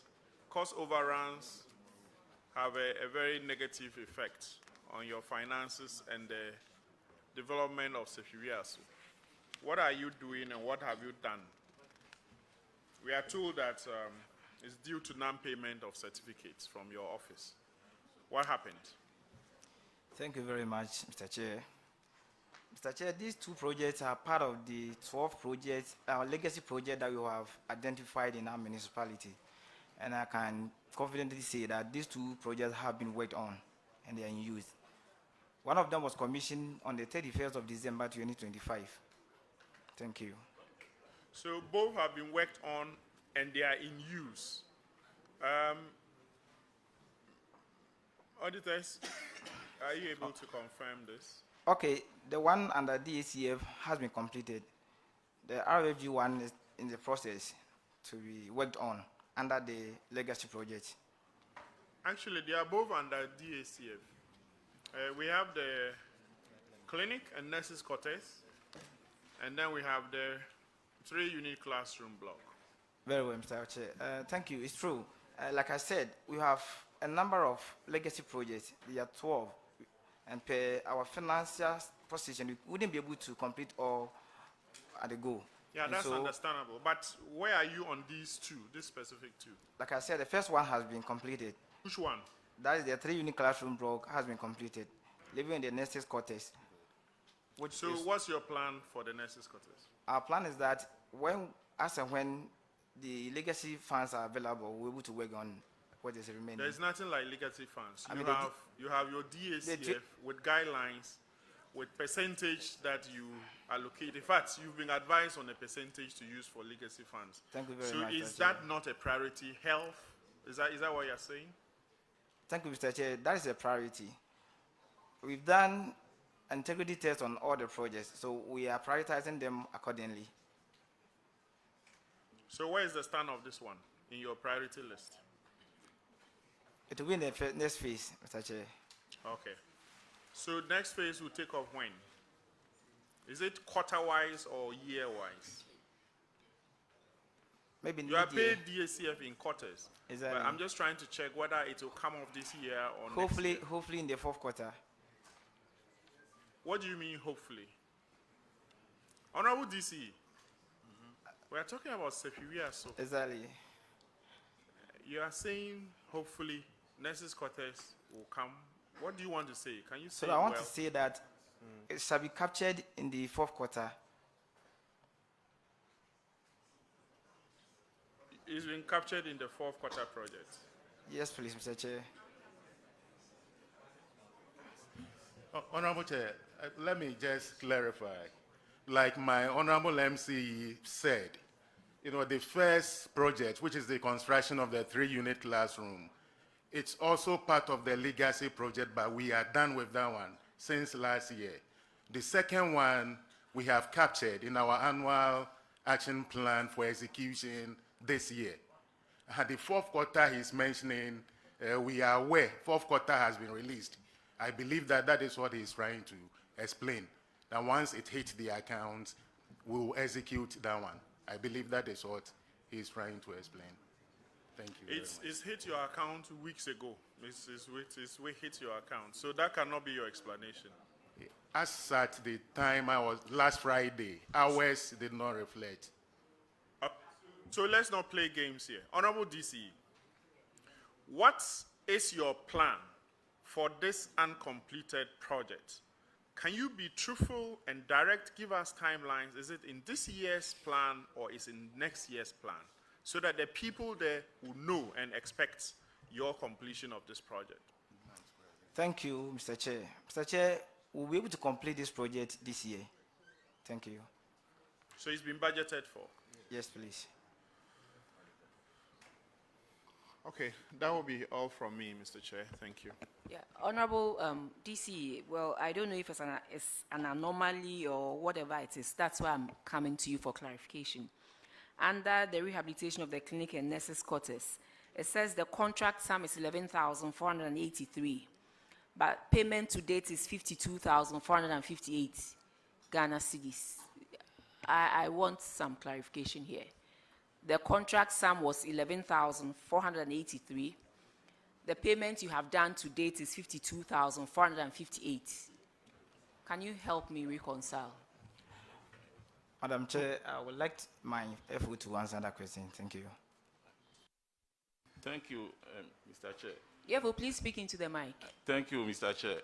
Please, rehabilitation of clinic and nurses' quarters at Abrabra. The contract sum is 63,941. And the payment to date is 11,483. That is the correct thing. We need the auditors to confirm because in the report, it's not the same. Madam, and even this is against a background of the project having delayed for 111 months. Yeah, 15 months. It's 115 months. Yes, I was coming to that, but yes. yes, when I saw the amount, I needed clarification on 11,000 and then the 52. So auditors, can you please confirm what they are saying so that we'll take it as an error in the book? Honorable Chair, it appears to be an error on our part, so we'll rectify that. Thank you very much. Thank you very much. So you said the total amount is 63,941.01 Ghana cedis. And the amount you have paid so far is 11,483 Ghana oh, cedis. okay. Okay. So Honorable DC, like Dr. Gisao said, let's clear this. Already it's 115 months delayed. And I don't think we want to continue with that. It will be in your interest to complete it so that the people there can also have access to the clinic and the nurses' quarters as well. Thank you very much. Thank you, Madam Chair. The next infraction is on paragraph 744. And Honorable Frank Yeboah will handle that one. Thank you, Mr. Chairman. You're also Assembly, you're welcome. And my advice to the team from Zoom Lion Ghana is that I'm asking not to let my question generate another controversy like it did in the case of Joaboso. So if you are invited to come in, please be guided so that you don't generate another controversy. Thank you very much. You enter into an agreement with Zoom Lion Ghana for the supply and maintenance of refuse containers and trucks. Auditors have reported that 5 refuse containers and 2 refuse trucks were not supplied at the time of the audit. And also, 9 containers were damaged.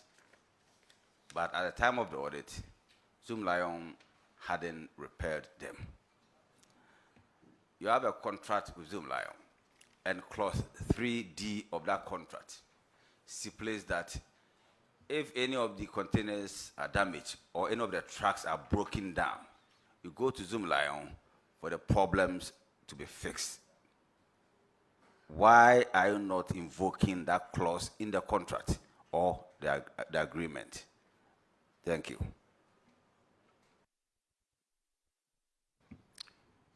Honorable Chair, thank you very much. Zoom Lion, we've had several discussions with them. So, as part of invoking the said clause, we refused the payment of the second quarter. When we did that, they finally supplied 6 out of the 9 skip containers. That record is available.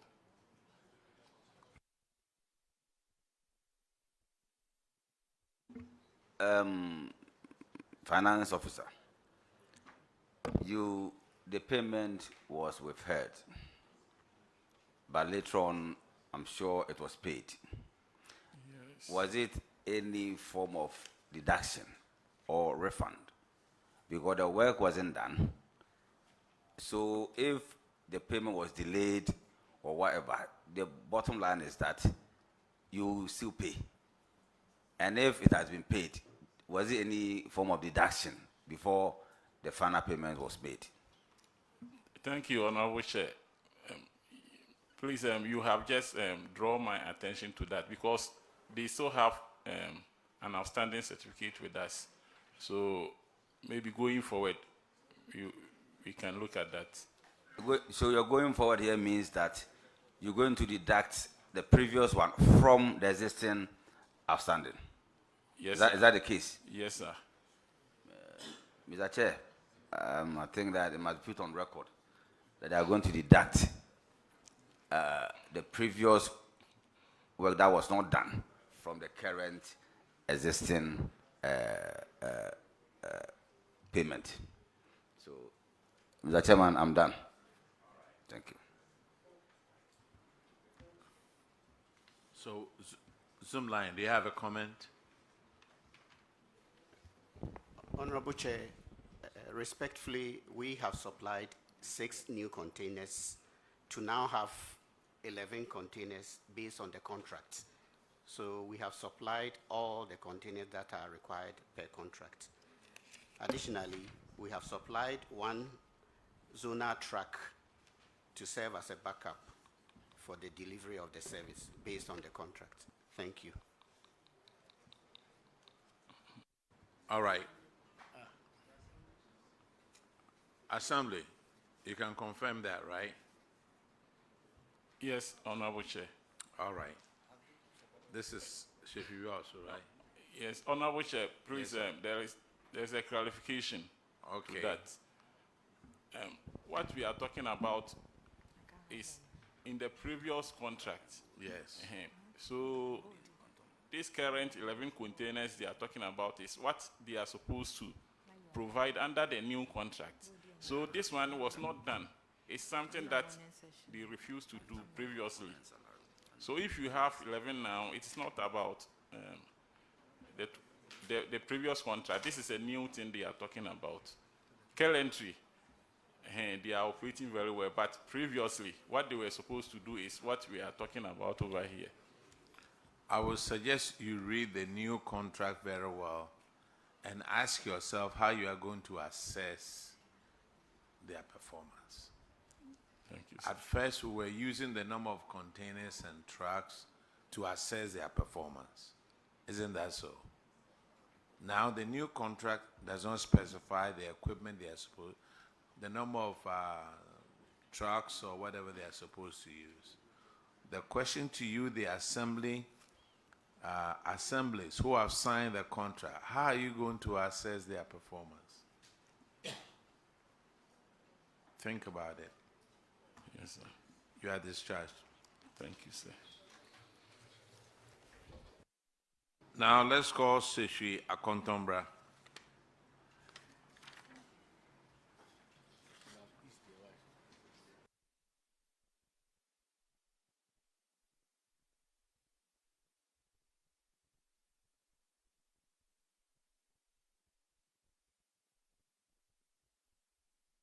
Please introduce yourself to the committee.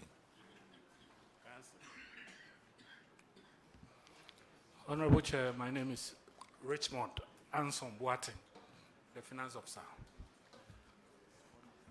Honorable Chair, my name is Apia Joseph, the District Chief Executive. Honorable Chair, my name is Lati Charles Christian, the Coordinating Director.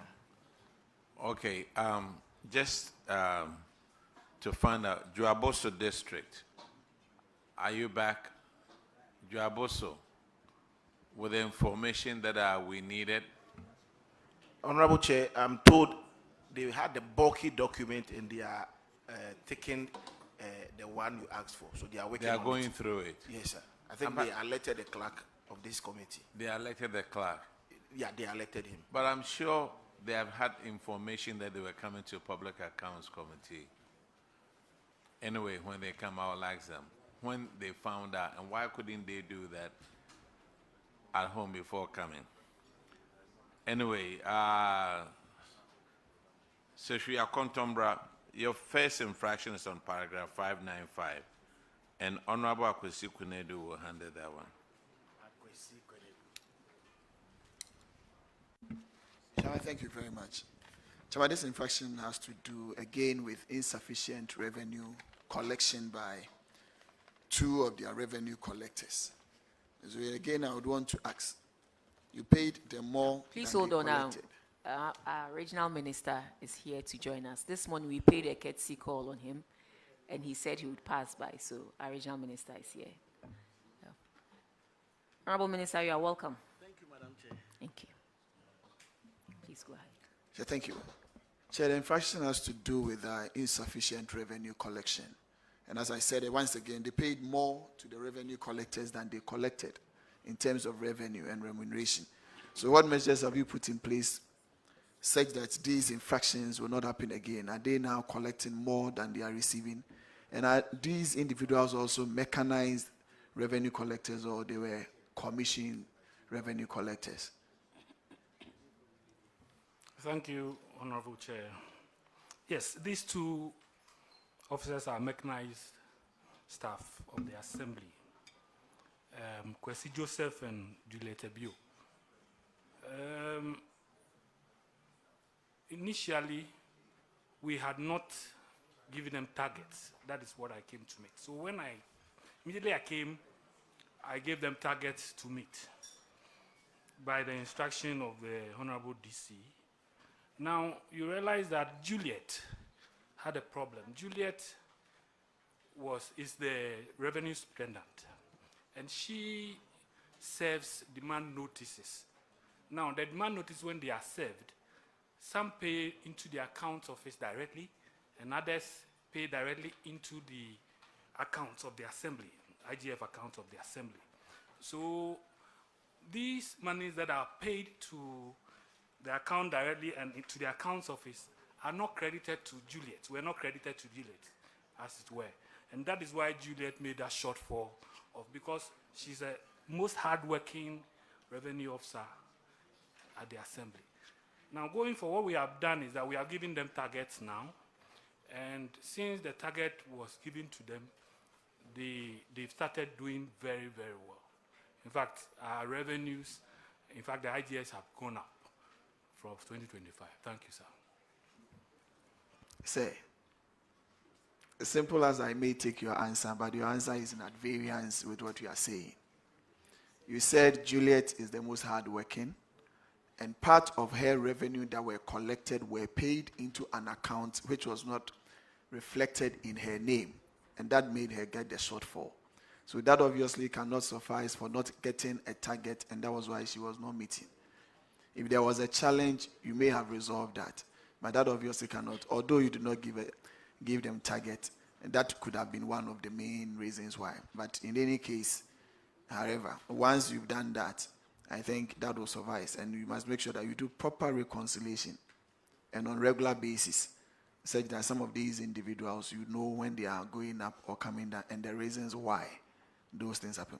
But however, did you make this evidence you are telling us that some of these monies were paid into some account available to the auditors, such that in their analysis and in their computation and in their recommendation, that would have been factored in? Because once you made the reasons that you are giving to us now available to them, I'm sure the computations and the recommendation would have been different.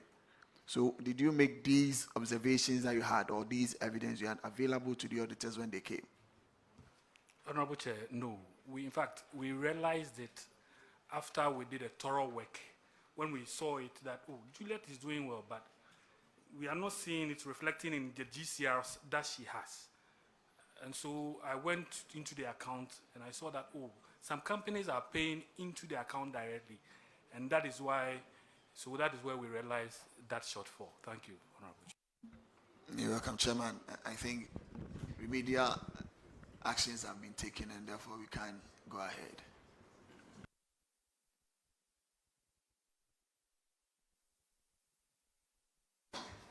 Okay, the next infraction is on paragraph 614, and Honorable Shirley Che will take care of that. Thank you, Honorable Chair. This is to do with unpresented value books. So, Seshia Kontamura,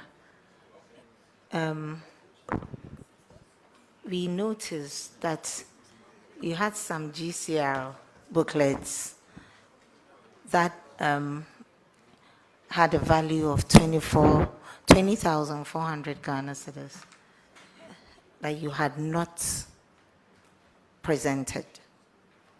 So I would like to ask the current update on the books. What have you done with those outstanding booklets? Thank you, Honorable Chair. As of today, we have already submitted those GCRs to the auditors and they have been verified and reconciled. I'm saying that, yes, I'm saying that the GCRs have been submitted to the auditors, they verified it and they reconciled it to the account, yes. Auditors, can you please confirm this? Yes, Honorable Chair, the GCRs have been presented and verified. Thank you very much.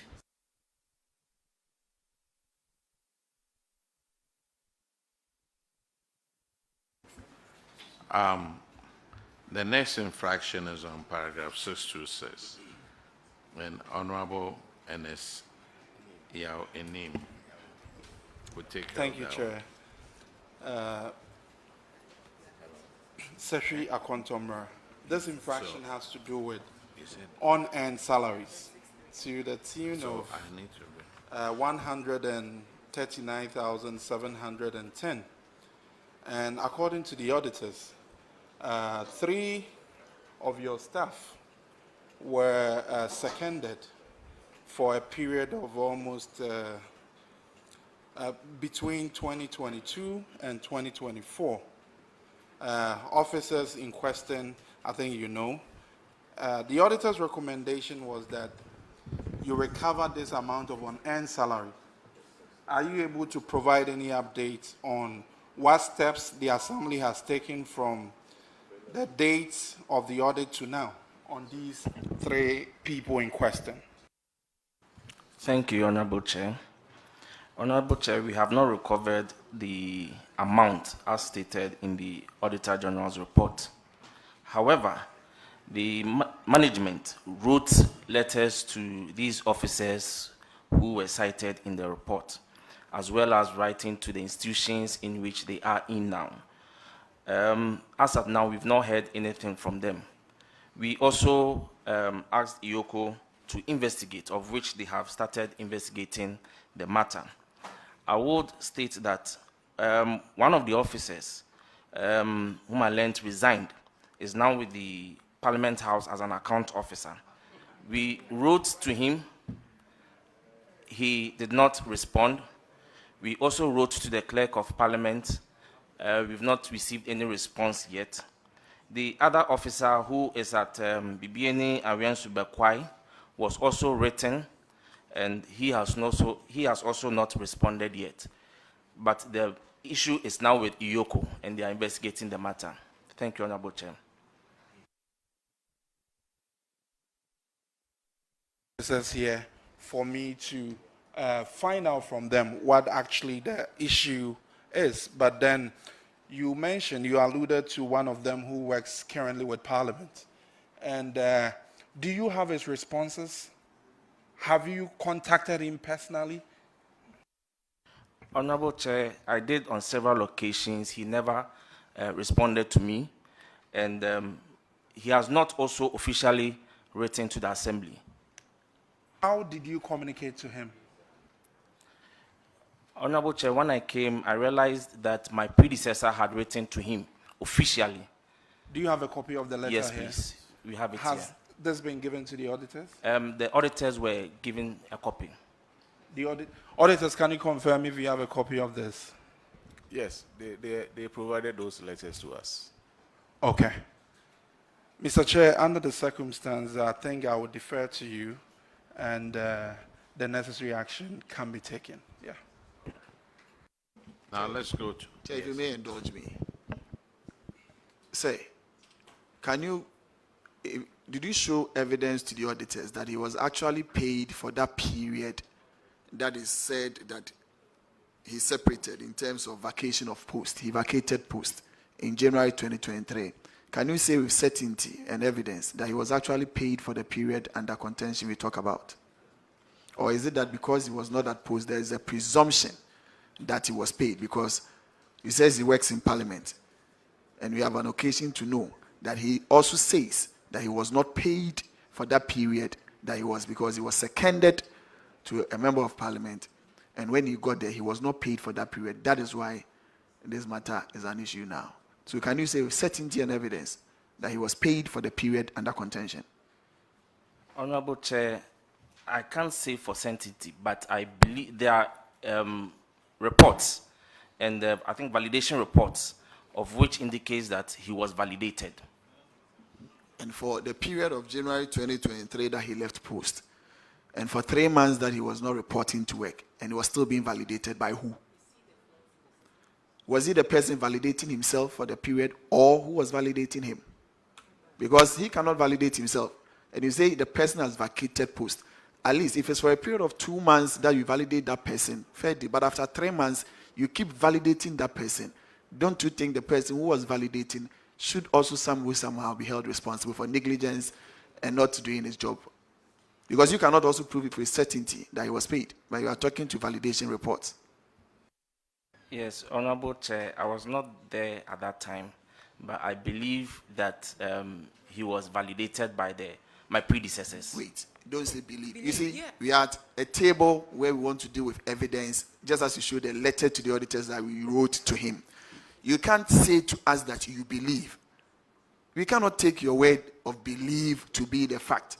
You must be certain and provide evidence to that. Because you see, you want to get to the bottom of these matters.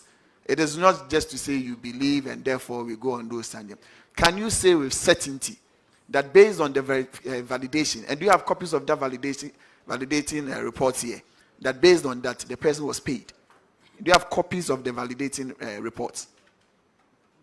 Honorable Chair, I don't have the copies of the reports with me here. Did you cite copies of the validation reports? Honorable Chair, yes, I did. Can you make copies of that validation reports to us? Honorable Chair, when I get back to Station Contemporary, I will do that and submit it to the House. Okay, Chairman. We would wait on the copies of the validation report to also be certain that the person was actually paid for it.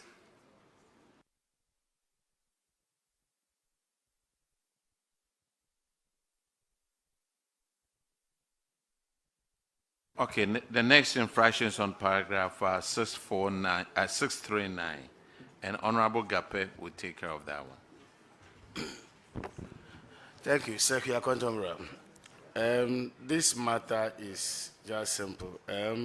Auditors have revealed that your purchase of fuel, the cost of fuel purchase was 39,595 Ghana cedis. And you failed to account for it. No documentary evidence. What is the status with regards to this? Yes, thank you, Honorable Chair. Evidence have been given to the auditors, and they have looked at it. Mr. Chair. You said?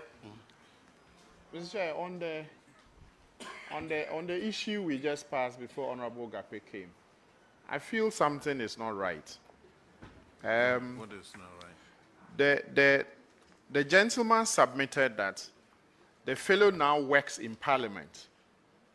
And here's the case. They've made an argument that they've written to the person, and the person has not responded. And written to the clerk of Parliament, but no response. I feel these are heavy issues, and we need to know those that are involved and whether these are true, that this committee can follow and double check, because that's Sefia Contemporary, right? We have Nicholas Atta, internal auditor, Stephen Etuahini, driver, Benjamin Wuntumi, technician engineer. Who are you referring to here? Honorable Chair, please, I'm referring to Nicholas Atta. Nicholas Atta. So, Mr. Chair, I think you need to take proper notice of this, and then we'll deal with it, because the name of Parliament has been called in this. Thank you. Clerk, take note of this. This is something that we need to follow up with our main clerk in Parliament and find out what the information is. And then we would advise that the clerk, if this is true, will get with the auditors on it. All right, thank you. Yeah, so though we studied that, still go back to my question. You say you have accounted. So when was the returns given to the auditors? I'm sure I don't have the date now, but I think it was in October. Not that you think, we want certainty here. So, please.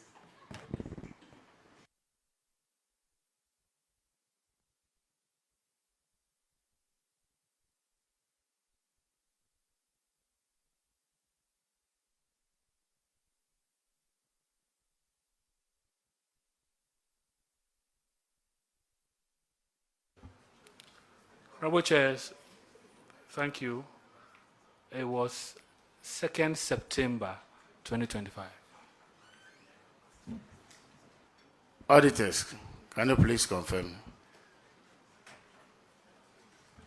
So, Honorable Chair, they subsequently updated the logbooks, which we verified on the 15th of October 2025.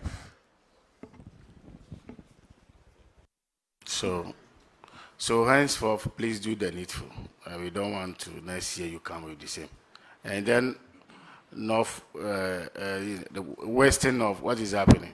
All of you, all assemblies, you are here. Why? What is happening in that area?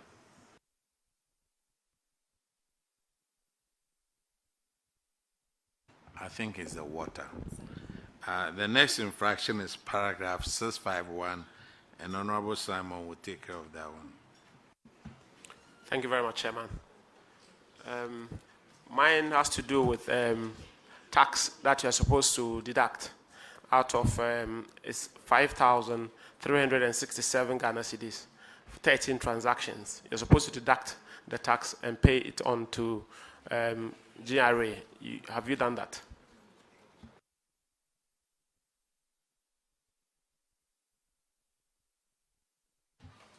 Honorable Chair, yes, we have remitted the tax to GRA. Auditors, can you confirm, please? Honorable Chair, we can confirm that the full amount has been remitted to the GRA. Thank you. Chairman, I'm done. All right, the next infraction is on paragraph 686. Honorable Ms. Bao will take care of that one. Thank you, Mr. Chair. Sefi Akontombra. Per the 2023 DACF guidelines, assemblies are not supposed to spend more than 10% of their DACF allocation on administrative expenditure. But during the year, clearly, that's 2024, you spent in excess of 43.73% on administrative expenditure, clearly showing an excess of 421,761.23 Ghana cedi. Could you possibly? The auditors also recommended that this amount should be refunded from the IGF account to the DACF account. So we want to know whether this refund has been done. And then, what steps have you taken? Because the auditors cited that it's all because of the reason that your IGF, your internal generated funds collection is poor. What are you doing to make sure that in future we don't go back to this situation? Thank you. Thank you, Honorable Chair. With this infraction, we have been able to refund 50,000 of the amount into the DACF account from IGF. However, we, like I mentioned earlier, now our IGF is doing well, and so subsequently we'll continue to do the refunds as and when we get more IGF. Thank you. Auditors, could you confirm the refund of the 50,000? Yes, Honorable Chair, we can confirm the refund of 50,000. Mr. Chair, the excess was 421,761, but the Assembly has refunded 50,000, so I will defer to you.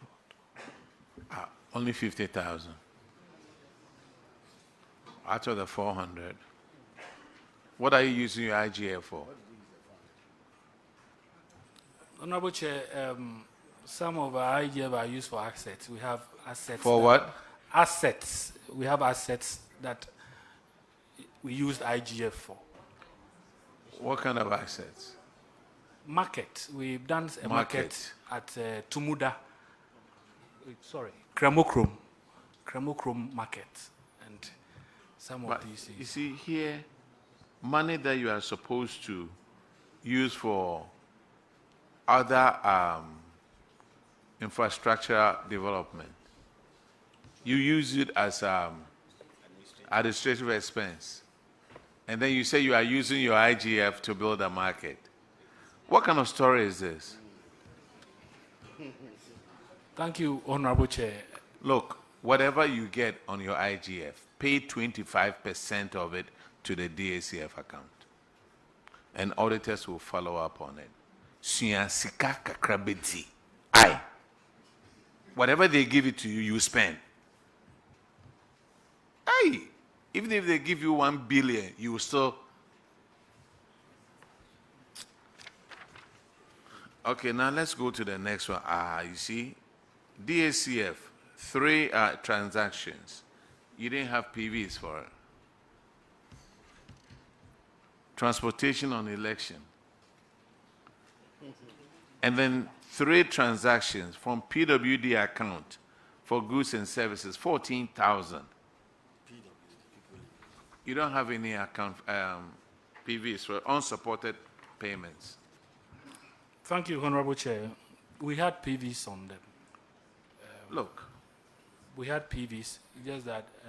I ask you a question, you give me an answer, knowing very well that the answer is wrong. You had the PVs at the time of the audit. No. Say we are recording you and you are being shown live on Facebook and parliamentary TV and so many other channels. So speak. Don't use your head.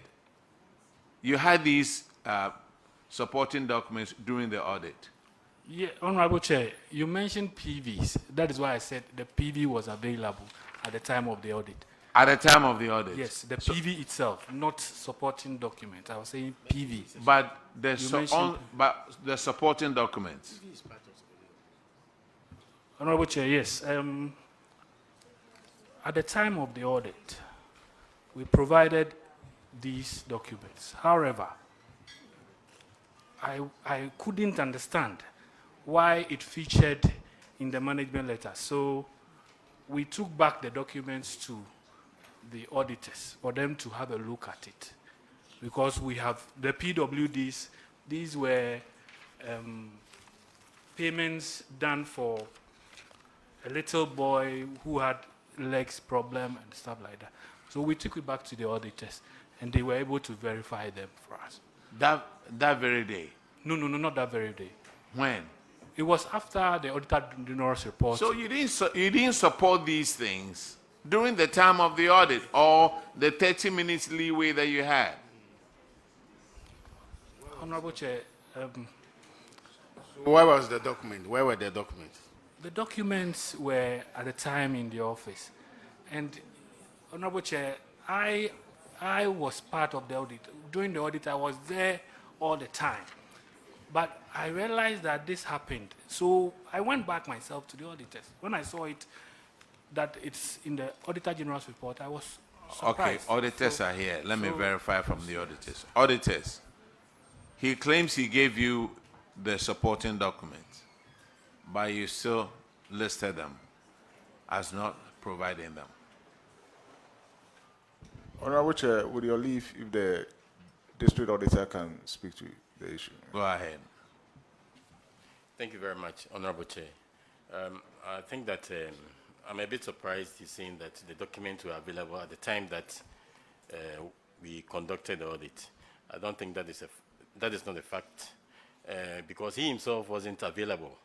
He took over some months after the substantive accountant was there. So he may not be privy to most of the things that, the infractions that we raised. So I'm expecting that he even mentions that probably he wasn't there on this particular issue so that it can be resolved. He wasn't the finance officer as at then. Thank you. Finance officer, did you hear the auditor? Yes, Honorable Chair, I heard him. Were you there at the time of the audit? I was there at the time of the audit, but with these documents, the transaction had already been done with when I was posted there. That is true. But during the audit, I was there. And they picked it up at observation stage when we provided the supporting document. That very day? During the observation stage. So before, because it featured in the management letter also. Uh-huh. So we sent this to them.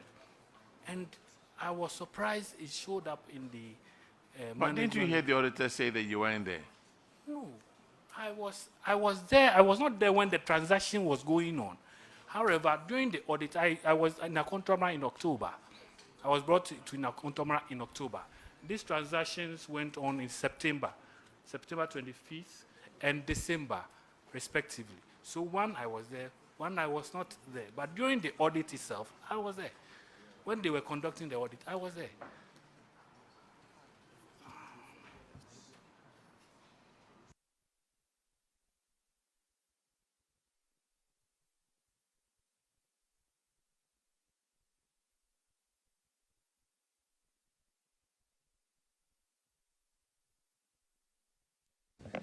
Chairman, with respect. Finance officer, are these PVs the original PVs that you submitted to the auditors? Does it bear the mark of the auditors? It bears the mark of the auditors. Into the microphone. Afterwards. Use the microphone. Honorable Chair, when we realized that it has featured in the Auditor General's report, we took the document back to the auditors to show it to them that, oh, these ones, you've worked on them already, so how come it featured? That is when, the date is 2nd September 2025. That is when we took these documents to them. 2nd September 2025. Yes, Honorable Chair. When they had already issued the report. So 2nd September, that's when you found out.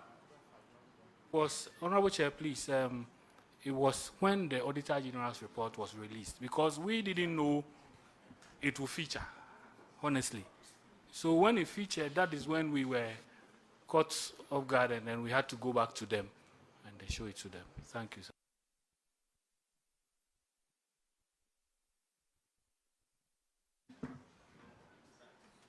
Okay, Honorable Chair, please, I would want to make a submission, and that is we issue observations, give them time to respond, then a management letter. Yes. Then 30 days is also given. So Yes. if these issues, which he's saying that we had already worked on, were Yes. still there, then I believe that we could have even expunged it from the management letter. Yeah. Exactly so. Again, I would say that I'm surprised that he keeps saying that we had worked on it. Thank you.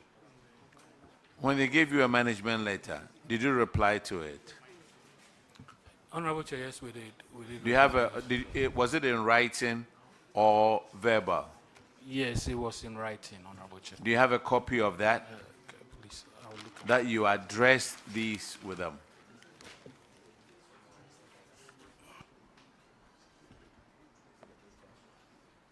Or you've also forgotten it in your car? Honorable Chair, I brought the management letters here. So Okay, I let's can have see. it.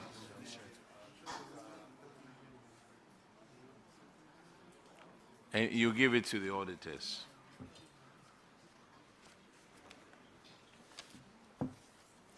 Okay, let's move on. But you need to find it and give it to the auditors.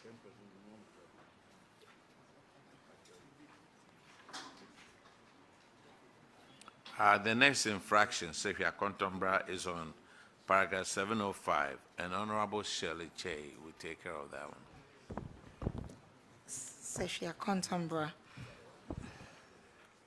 Section 3 of the guidelines for utilization of the DACF for 2023 requires that up to 2% of the Assembly's total net DACF receipts after the provision of funds for mandatory projects should be used to establish and strengthen sub-district structures. Sefia Contombra, you failed to allocate your 2% to the account sets aside for such projects. Can you give the committee an update on the payment, if you have done it or otherwise? Honorable Chair, we have not been able to allocate funds to the substructures as at the time of the audit. We had not done that. Sorry, can you speak up as of the time? I am saying that we were not able to allocate funds to substructures like it's been raised here as at the time of the audit. Well, when I spoke to my predecessor about it, what the information I got was that some projects was undertaken at the various areas, and looking at the quantum of money that was used to construct the project, it suffices with the amount that was supposed to be allocated for the substructures, and that is why, yes, the area council office at Inzara was constructed in Inzara, and is at Inzara Your area. response is not forthcoming at all. I don't know if there's a break and if you can get close to the microphone.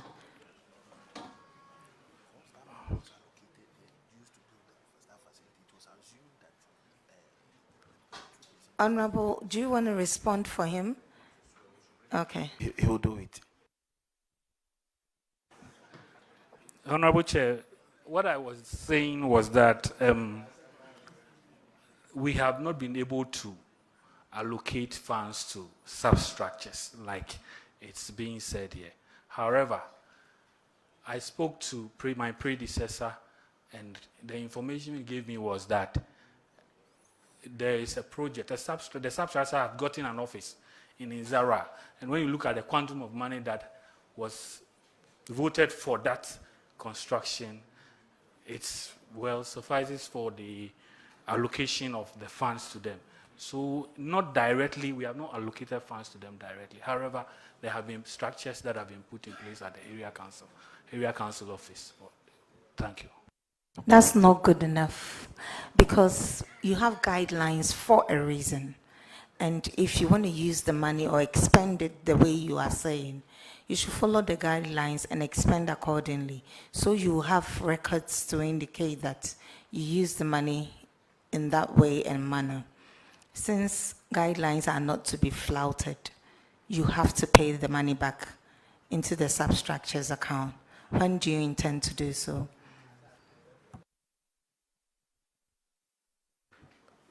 I would speak with my coordinating director and the DC. So you don't have a choice. To take instructions for them. Thank you. You don't have a choice. Otherwise, you leave the substructure ineffective. Transfer the money out there. Honorable Chair, thank you. Yes. We'll do that from the IGF. When You sit in your office and you make decisions. Honorable Chair, can you please give them a timeline? Or within 30 days, you transfer that money out there. Honorable Chair, I would want to plead with you to extend the date a bit, because truthfully, IGF is not as good as... The auditor wants to come in, please. Thank you, Mr. Chairman. The monies that they are supposed to give to the substructures, it's not about going to put up a burden for them to come and meet. The substructures are there, like the area councils, the zonal councils. They are supposed to do certain things in the area to help the communities. So what happens is that these monies are given to them to facilitate their work. In fact, some of the things that they even do is that they also mobilize resources, send the resources to the assemblies, and get additional something to enable them perform. So if you deny them of the resources that we are talking about, then you make them, ineffective. So that is what we are talking about. It's not about going to build a structure and just ask them to go and sit in. Thank you. So 30 days, sir.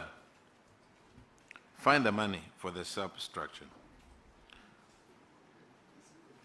The next one is on paragraph 721. Honorable Dr. Jassau will handle. Thank you, Honorable Chair. It has to do with abandoned projects. And I think there are about 5 projects in all from the DACF account. But some of the projects are as high as 92% completed. This delay results in cost overruns, of course. Honorable DC, how come we have this situation? 5 projects have been delayed and abandoned. It is purely due to non-payment of interim payment certificate. So Sorry, say that again. Non-payment of certificate. So even at the time of audit, you couldn't tell them what the reason was. So the reasons for this abandonment were not stated. It's not been stated. You couldn't provide the reasons. Well, at the time I wasn't around, so, but currently, with regards to that, you don't come and sit here and say at the time you weren't around. You inherit both the liabilities and the assets. You were not around, but since you came, what have you done about it? And that is why you are here. Exactly what I'm about to say. So don't start with, at the time I wasn't around. Okay, thank you for your guidance. But with regards to that of Choli, you are mentioning of about 90-something%, it has been completed now. Choli, everything is done. Then with regards to the shed, the chip compound at shed, it has been commissioned, handed over to Ghana Health Service, and now they are there right now. Then that of 3-unit classroom, that of the teachers' quarters at Bonri done, the area council done. So we are almost on course. Almost. I'm sorry, so let's take it again. You said the chips compound at shed. Shed. Completed and handed over. Okay. Choli completed and about to be handed over to the Choli is what project? What kind 3-unit classroom. Okay. And there was another one at Akak room. It's almost about 90% completed, 90-95%. They are up to the painting and ceiling. So Honorable, the specific projects are construction of chips compound. It doesn't say where, but to Raise Boat Company Limited is the contractor. That is shed. That's the shed. It's Shed complete now. completed, yes. And handed over. And handed over. Is it in use? Yes. Okay. Then we have construction of one number 3-story at Sifi Akontombra, phase 1. Phase 1. That one is problematic as it stands now, because that project was, I think, grant to the MP's Common Fund, the former MP. They decided to do 3-story, pay 1 million Ghana cedis for the flow. The money has been utilized, but the works done is not up to date. So we've also written to, I personally wrote to Yoko to do the investigation for us. So that is on that. I think even this year, the auditors picked it. There are some defect with regards to the 3 unit. Honorable, please take your time. Okay. This is saying that the project is a 3-story at Sefia Contemporary Phase 1. Exactly. Awarded to Tony Machineries. Exactly. And then it's 92.4% complete. For the first phase. Yes, of course. And I'm saying that currently. And the funding source is District Assembly Common Fund. Common Fund. Yes.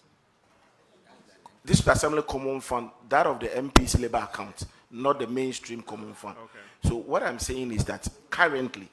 But you mentioned that there were grants. That some grants, it was coming from some grants. What did you want to say? Well, you mentioned grants, so I was excited to hear about this. Well, I withdraw that one, but so if you are contemporary story of grants, I withdraw that one. Yes, I withdraw that one. But what I mean to say is that the auditors have raised issues about it, that the money was paid in full, but the project is not completed. The first phase is not completed. So we also, when I came in, and if you raise issues of defect with regards to that project, so we wrote to Yoko to do proper investigation and audit about that particular project. So that one we can't continue until we are finalized. Doctor, 1 minute, please. Sure.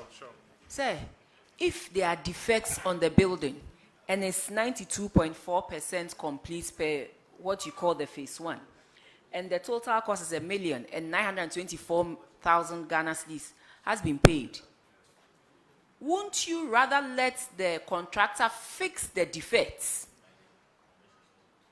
and bring it up to speed, but rather you want to delay the contracts, take it to Yoko for any economic crime committed, as you put in it, and then as you delay, the cost of completion increases? Madam, you see, the money source comes from the MP's labor account. And you know, there was a change of, the MP was voted out, a new MP came, and you can't say the MP should continue with that project because he also raises questions. Respectfully, let me ask you, is that building the MP's personal building? No. Is it in the MP's compound? No. Private compound? No. Is it not for the assembly? Yes. Was the MP not going to deliver it to the community for community use? Yes. So, Your Excellency, Honorable DCE, Honorable MCE, I don't understand. You should understand because you know. You cannot tell me I should understand this. Please, with all due respect, if you hold on. Please, listen. The MP has completed to 92.4%. You claim an old MP has gone, the new MP, so you do not want to touch, well, it's the MP's priority whether to continue with it or not. But then, it is a property of the assembly. It is not the MP's personal property.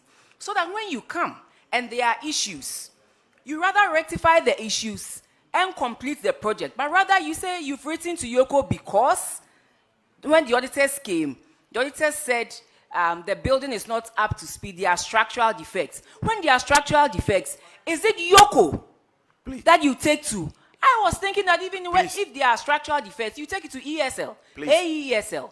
Please, what I'm saying is that you award the first phase of a project costing 1 million Ghana cedis. The total amount has been paid. That you need to see that the whole project has been completed. The contractor did not complete the project. Sir, respectfully, that is not what the report is saying.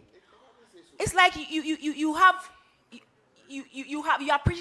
prejudiced against the MP. The report here says 1 million is the cost, and 924,000 has been paid, and not the 1 million. And the process is 92.4% complete. This is not a building on the private compound of the former MP. This is a building to be used by the community to serve the community's interest, so that when you come and there are structural defects, respectfully, you work to make sure you correct the structural defects. This is 92.4% complete. Why do we do this to ourselves? Please. See, we are not here for politics. We are here in the interest of the nation. The former MP has spent some money, public funds, to start a project. They haven't completed the project. And you come in, you notice, you claim there are structural defects. What do you do? Because these are public funds. We are here to protect public funds. It is not Party A that built it, so I don't want to have anything to do with it. Rather, I will send it to Yoko for Yoko to come in because there are structural defects, and that will translate into some economic liability. So then rather, let me delay, send it to Yoko, and then increase the cost of completion at the end of the day. And it's at whose expense? The public person's expense. Honorable, Your Excellency, MC, whoever you are, please, please, let's put our personal political sentiments aside and look at the interest of the nation here. Please, respectfully. Please, the issue you are raising, the auditors are saying that the whole 1 million, because there's a retention aspect of it. So do you have a copy of the report, please? If you can. If you have, can you please read what the auditors said in the report for all of us to hear?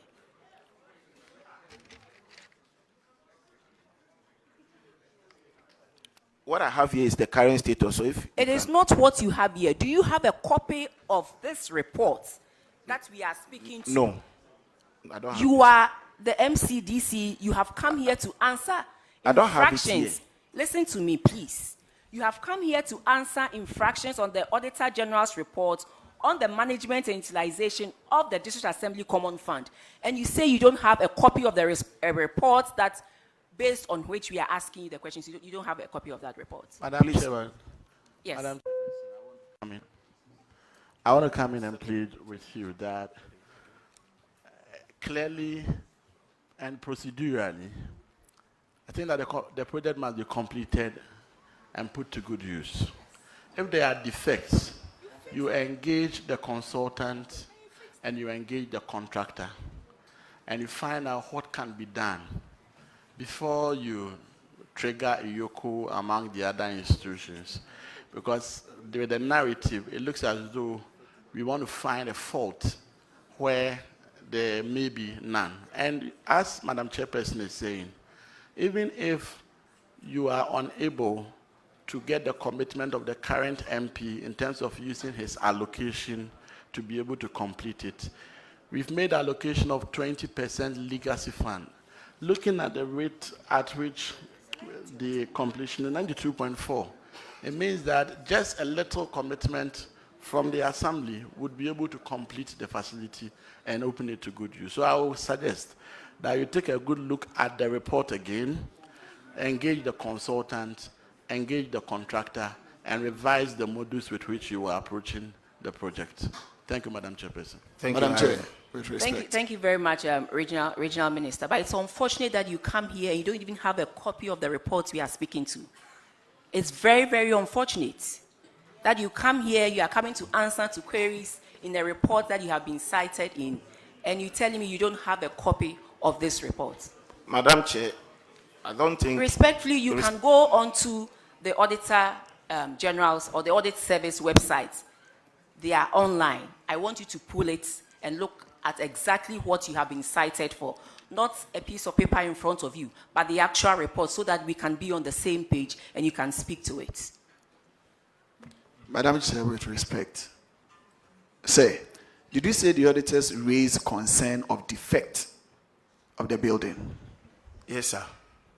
Was that part of the report that the auditors gave to you? Have you cited that in writing by the auditors? In fact, I it's a yes or no answer. I even said current audit. No, please, you see, don't go on current audit, because do you know why?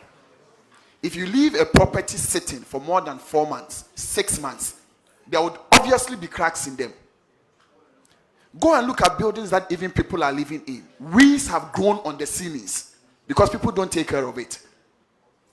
You have a project that was supposed to have been completed in 2024. For the whole of 2025, you told us categorically that because there is a new MP, his priority, and even in your words, must not be that he must complete that.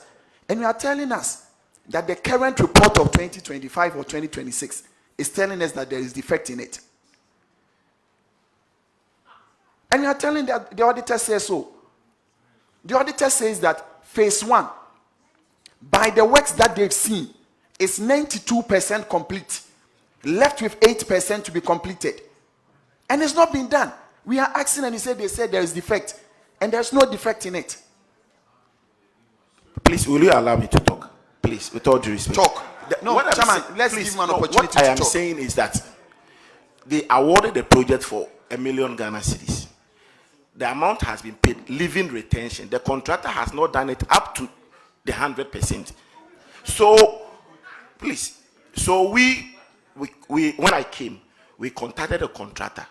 And the contract, there are a whole lot of issues surrounding that particular product. The contractor said it categorically that he's not coming back to complete the project. So that made us write those letters.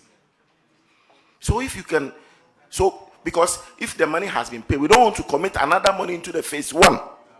That is where I am. With respect, Madam, you are complicating your matter. It says it's on the basis that the contractor says it's not coming. That is why you wrote to Yoko. Initially, you told us that because the auditor said there were defects in it, that's why you wrote to Yoko. No. And now wait, that's what you said. You see, that is why all these mics are here and we are recording. And secondly, you said there is left with retention, and that is that is just about how many percent of it? If you do the calculation, that is just about 70,000 that is remaining, that is unpaid. And because of the 70,000, and that is retention, you are saying the contractor says it's not coming, and there are so many things in. Tell us there's so many things. Because my presumption of what you term as so many things, I ought that is not what you are going to say. So tell us there's so many things why the contractor says it's not coming back.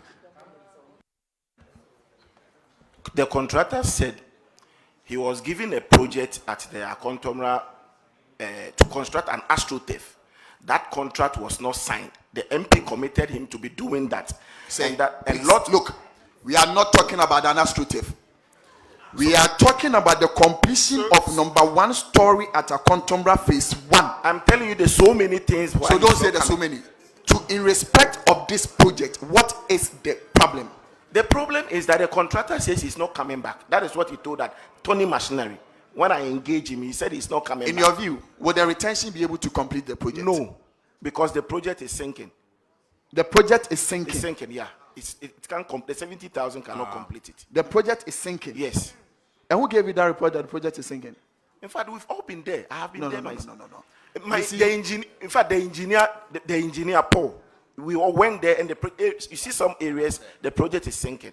Is there a consultant on the project? No, the district assembly was the consultant to the project. And you are saying the project is sinking? Yes. You have documentary evidence that you can tender in that the project is sinking, or because you went there to have a site not readily available here, but it could be in our works. You see, MC,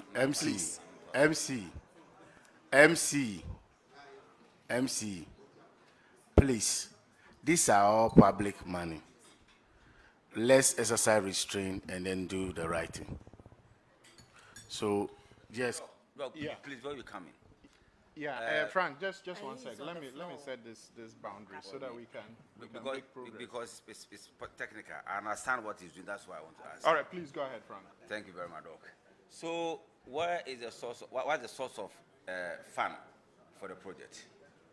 Please, the source of fund is District Assembly Common Fund, which comes into your account, right? Yes, sir. And how do you pay the contractor? The contractor raises certificate. Then a committee goes around to verify the works done. So you verified before paying. Was the MP part of the group, the verification team? No. So why are you not attributing everything to the MP? Because assembly is responsible for the verification before payment is made. Yes. So if you fail in doing that, why are you attributing it to the MP, the former MP? It's the assembly. Please, payment has been made. No, who made the payment? The assembly. So if the assembly made a payment and the former MP wasn't part of those who made the payment, why are you saying that MP is? Why are you claiming that MP has done something wrong? It's the assembly. You have engineers. If the building is not standard, the consultant on the project verified the certificate before it was paid. That's how we do procurement. The contractor will bring a certificate. The assembly will sit with the consultant to verify whether or not the work has been done and it's done properly before payment is made. You waited for about a year or two, and you're not telling us that there are defects on the project. When your consultant approved the payment to be made, and the payment has been made, So why are you saying that? So, Honorable DC, hold on. MC, right? DC. Okay, so I think we have to make progress. And what I just want to find out is, this amount was paid before you became MC. Is that correct? DC? Yes, sir. Okay. So, as of that time, the first phase was 92% complete, as you have assessed the documents, correct? Yes, sir. Okay. Now, what do you want to do with that building going forward? Currently, we don't have an engineer. Engineer has been transferred. So since he was the one that supervised it, we want to have the new engineer to assess the whole facility. Then we will look at management to meet and take a decision on it. Okay. Okay. So I think that we don't want 1 million cedis of public funds to go waste. And so what I will recommend for the chair to rule on is that you can go ahead and do, well, you've written to Yoko. Have they responded to you? Yes, they came around and left. They've not come out with a final report. Okay. So did you draw the auditor's attention to this development? In fact, that is what I was saying. The auditor themselves have even picked it. This 2025, they themselves picked it. They've picked it? Yes. Okay. So it will come in next year's report? Exactly. Okay. So maybe you should follow up on Yoko and get their reports and then see how you can commission some technical assessment of the building so that you can absorb it as a legacy project. That's what my recommendation will be, so that this money doesn't go waste. Thank you very much. All right. DC, sometimes some of us know more than we say. Keep this one at the back of your head. Thank you, Honorable Chair. Sometimes some of us know more about what is going on at the district than we say. This over 900,000 CD project, you will just leave it and let it go to waste? No, Honorable Chair. So why haven't you done anything about it the last few months that you've been in office? Honorable Chair, we had so many of the legacy projects. So we're looking this at particular one is 92.4%. You know, the amount is 1 million Ghana cedis. And they have paid 924,000.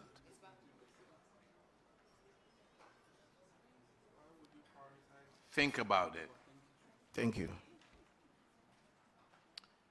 The next infraction is on paragraph 736, and Honorable Ms. Bao will handle that. Thank you, Mr. Chair.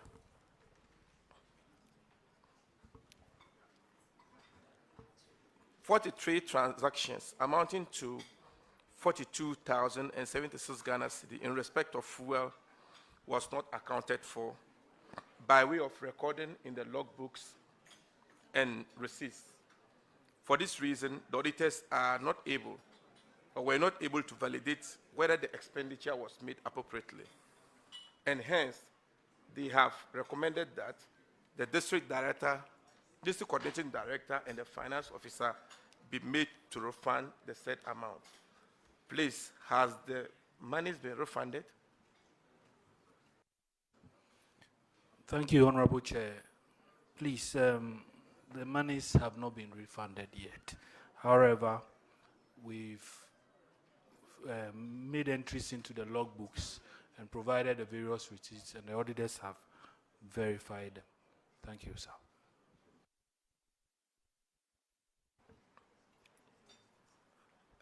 Auditors, please, have they submitted these documents to you?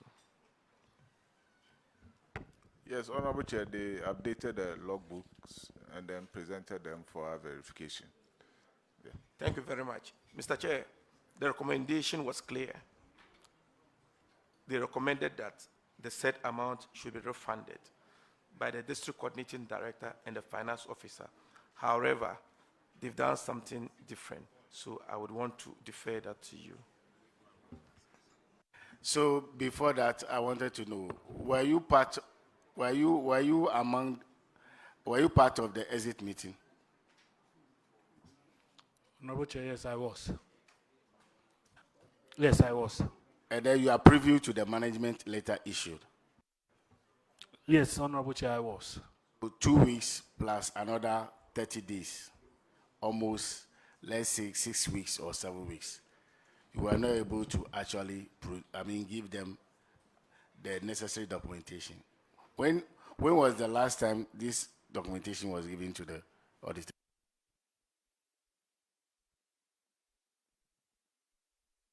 Honorable Chair, I believe it was in October. However, you know, these fuels that we gave out, some of the institutions that we gave the fuel to were not assembly institutions. Some were given to police, military. It was for election task force. And it will be very difficult for us to get them into our logbooks. And that is why it happened. That is why the infraction.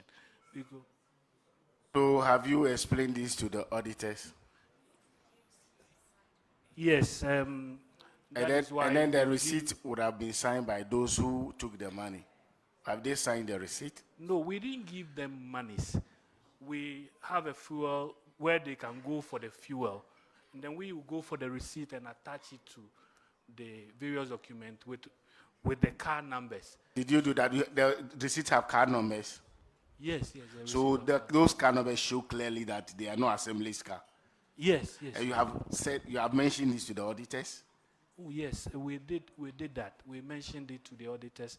They even saw, but the issue is that some of our vehicles also were cited in the infraction.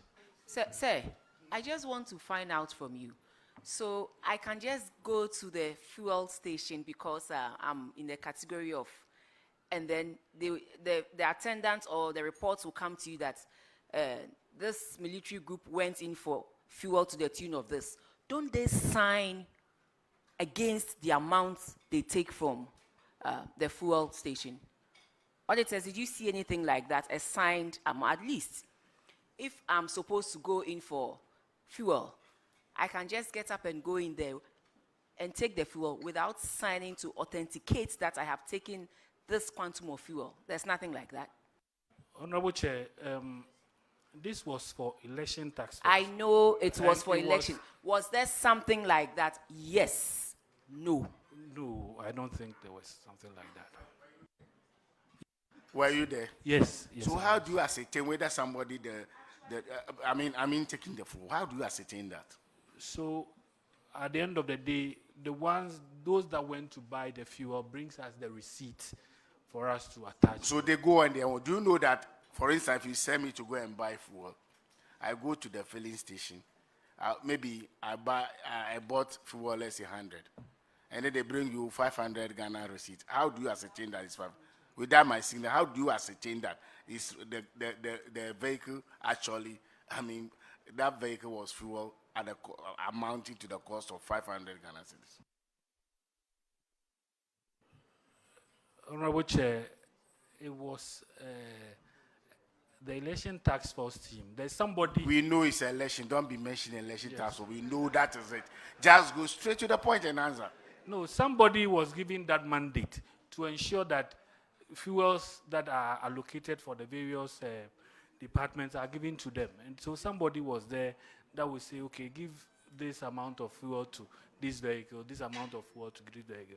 But they didn't sign anything. I'm sure. Were the vehicles your vehicles, or they were vehicles from the various institutions? Say the police, army, they all had their own vehicles. They were the vehicles from various institutions. As far as I know, in the 2024 elections too, monies were given to these institutions to fuel their vehicles for elections. So for you to also come and sit here and say that you gave monies to the police, the army, and they did not even sign off when they went for this fuel, because I was at the Ministry of Finance, so I know what I'm talking about. Honorable Chair, I am not bantering that, but really, the district had an election task force that was formed by DISEC, and allocations were made for fuel for these security or departments in the within the assembly who were part of the election task force. Thank you, sir. And they went in for the fuel without any signing off, just that they have been allocated 6,000, so they go and take to the tune of 6,000, and that's it. That's not proper accountability. I hope moving forward, you will not be cited for these infractions, because these explanations are not, they are not right. And it is okay for you to come, sit here and explain and go away. But it is not okay for your image and your integrity. So I want to find out from, apart from this security, the election task force, during the electioneering activities, were your vehicles also cited for this infraction? Yes, I mentioned it earlier that our vehicles were cited for this. So why are you bothering us as if it's only the security people whose car were? Why are you behaving as if your cars were not parts? It's only the security agency. Do the needful, and you are under oath. Do the needful. You earlier told us that you have evidence that some supporting documents were given to the auditors. And you said when you replied to the management letter, it was included in it. Have you found that report yet? Honorable Chair, for the PWDs, the 14,000 that you spoke about is here in the management letter. We're talking about unsupported documents that you claimed you gave to the auditors. And then when you replied to the management letter, you wrote in it that you have those and you gave that to the auditors. The document that you have you found it? The document that you were looking for, have you found it? Yes, Honorable Chair, please, with the greatest of respect, I am not doing this to do anything against the other, but then why are you suspicious about anything? Yes. You said you had the doc. Yes. Have you found it? Yes, this is a management letter that was given to us. Yes. And your reply to it? Yes, I'm getting because I'm being interviewed, I'm getting the responses that we gave to them. However, sorry. Yes, that's the PWD issue. And they said we should provide Do you have the supporting documents there? No. Do you have the letter that you wrote? The responses to the management letter? No. I thought you were looking for it 2 or 3 questions ago. Yes, I had the management letter. I'm now looking for the response. If it's here, I will get it. Look, let me give you this encouragement. If you don't find it, you are not leaving here today. You will stand at the corner and look for it until you find it. If not, we are closing with you. Let's go to the next infraction. It's on paragraph 744, and Honorable Frankie Eboa will take care of that one. Thank you, Mr. Chairman. Yes, this MC. Honorable. And I'm still coming back to Zoom Lion. Your your outfit had an agreement with Zoom Lion Ghana for the supply and maintenance of refuse containers and refuse truck. According to the audit report, 5 of these containers were damaged, and 1 refuse truck was also broken down. But you failed to invoke clause 3D of the agreement to call on Zoom Lion to repair the 5 damaged refuse containers and the truck for you, depriving the people of Akontombra the use of these items. What's your explanation? Thank you. Honorable Chair, when I assumed office, I got to know of this information. So their second quarter payment was withheld, that till they provide those containers, I'm not going to honor the payment. And up to date, I haven't done that, and they've provided those containers. And with the car, I think there is a zonal one at Jabo, so they used to come to Akontoma. So I called on the regional director to come so that we'll sit down and talk about the issues going forward. So we are yet to do that. You like sitting down to talk when it comes to other things, but you couldn't sit down to look at the building that is 92% complete. You rush to Yoko. Why? Anyway, Mr. Chairman, I'm done. I'm done. Zoom Lion, do you have a comment? Honorable Chair, respectfully, we have supplied 4 new containers to make 9 containers required in all the district allocated container sites as per the contract. We have also supplied 1 new zonal truck to conduct the service. Thank you. Zoom Lion, just a quick follow-up. I would like to find out from you the 4 containers that you say you have replaced. When were they delivered to the assembly?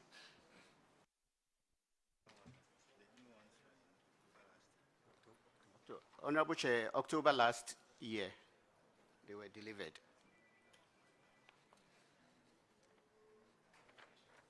All right. Sefia Kontombra,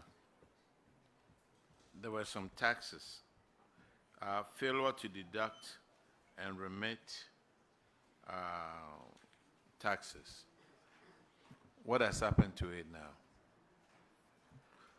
Honorable Chair, all the taxes have been remitted to the GRM.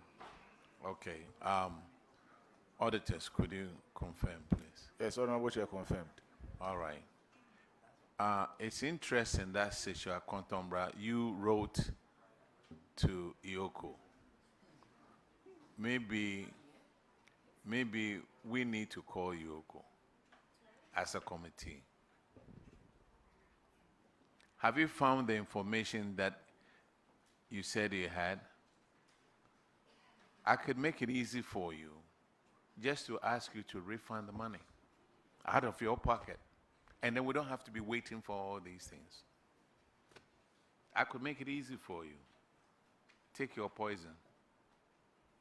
Honorable Chair, with the greatest of regret, I would want to... Speak into the mic.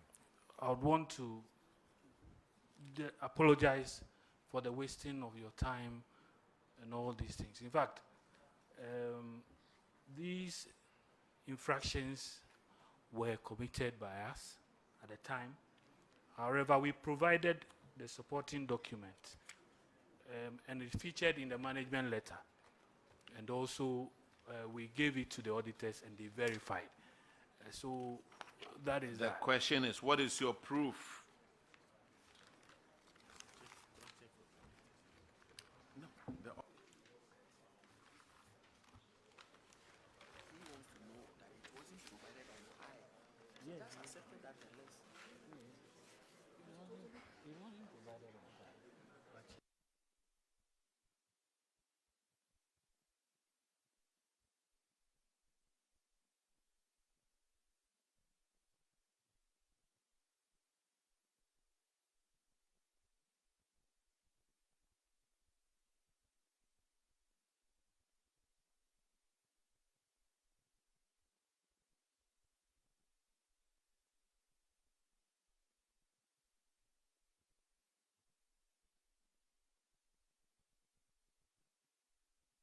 Okay, you know what?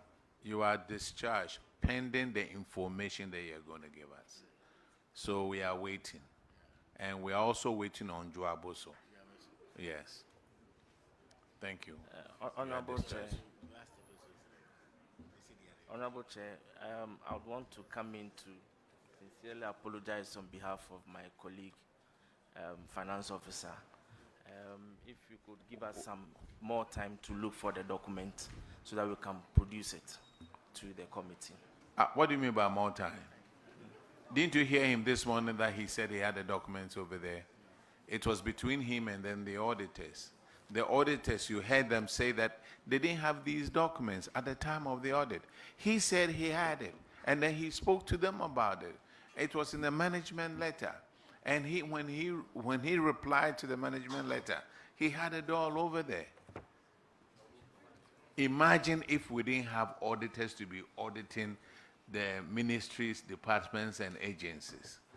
Goodness, we'll all be like fish in the ocean. So you are discharged until he finds it. Thank you very much.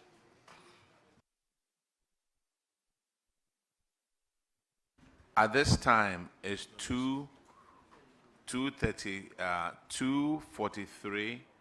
We are taking a health break for 30 minutes, and we'll be back to continue. Thank you very much. Yeah, the chair.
Me by dear bay, Missy Awo, me Australian, if you are propon as you couldn't.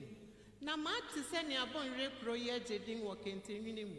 Into what giant quangy, ma ba, Sam Mershania metino. Me do chrome hop pet, Ofia edicanga me do humuno, mete. Na me con who is say, or penning Pamio, the my dear your ring kente, ja. Kwame oni madia yoni kente dinga minyame boy pet na dwom no de ne ho abɛhyɛ ma no.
Mobo, Nini Fipanfu Nina, young by, but now me danga me dem one on retie me jomuno. Na mua money manager jom ne nede. A call one soiree ye, Mammy J. Amabonus sang will be. Na Saminya mi Fred Jomna, na one in a jeso.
Nipanku ebebo aho ofi biare mu ankotwe anka dowa eyi na mehwe ikom na misi na nipa dom yi amane ebempo na same bo won a ebeso won ani eni edi me bon re kentedwum yara ehwara na me de mahihye so na otia me na som na manfo no nyine jesu na efi ho ufa kronum benkum ana nifa epue ana ataya wo beti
Now,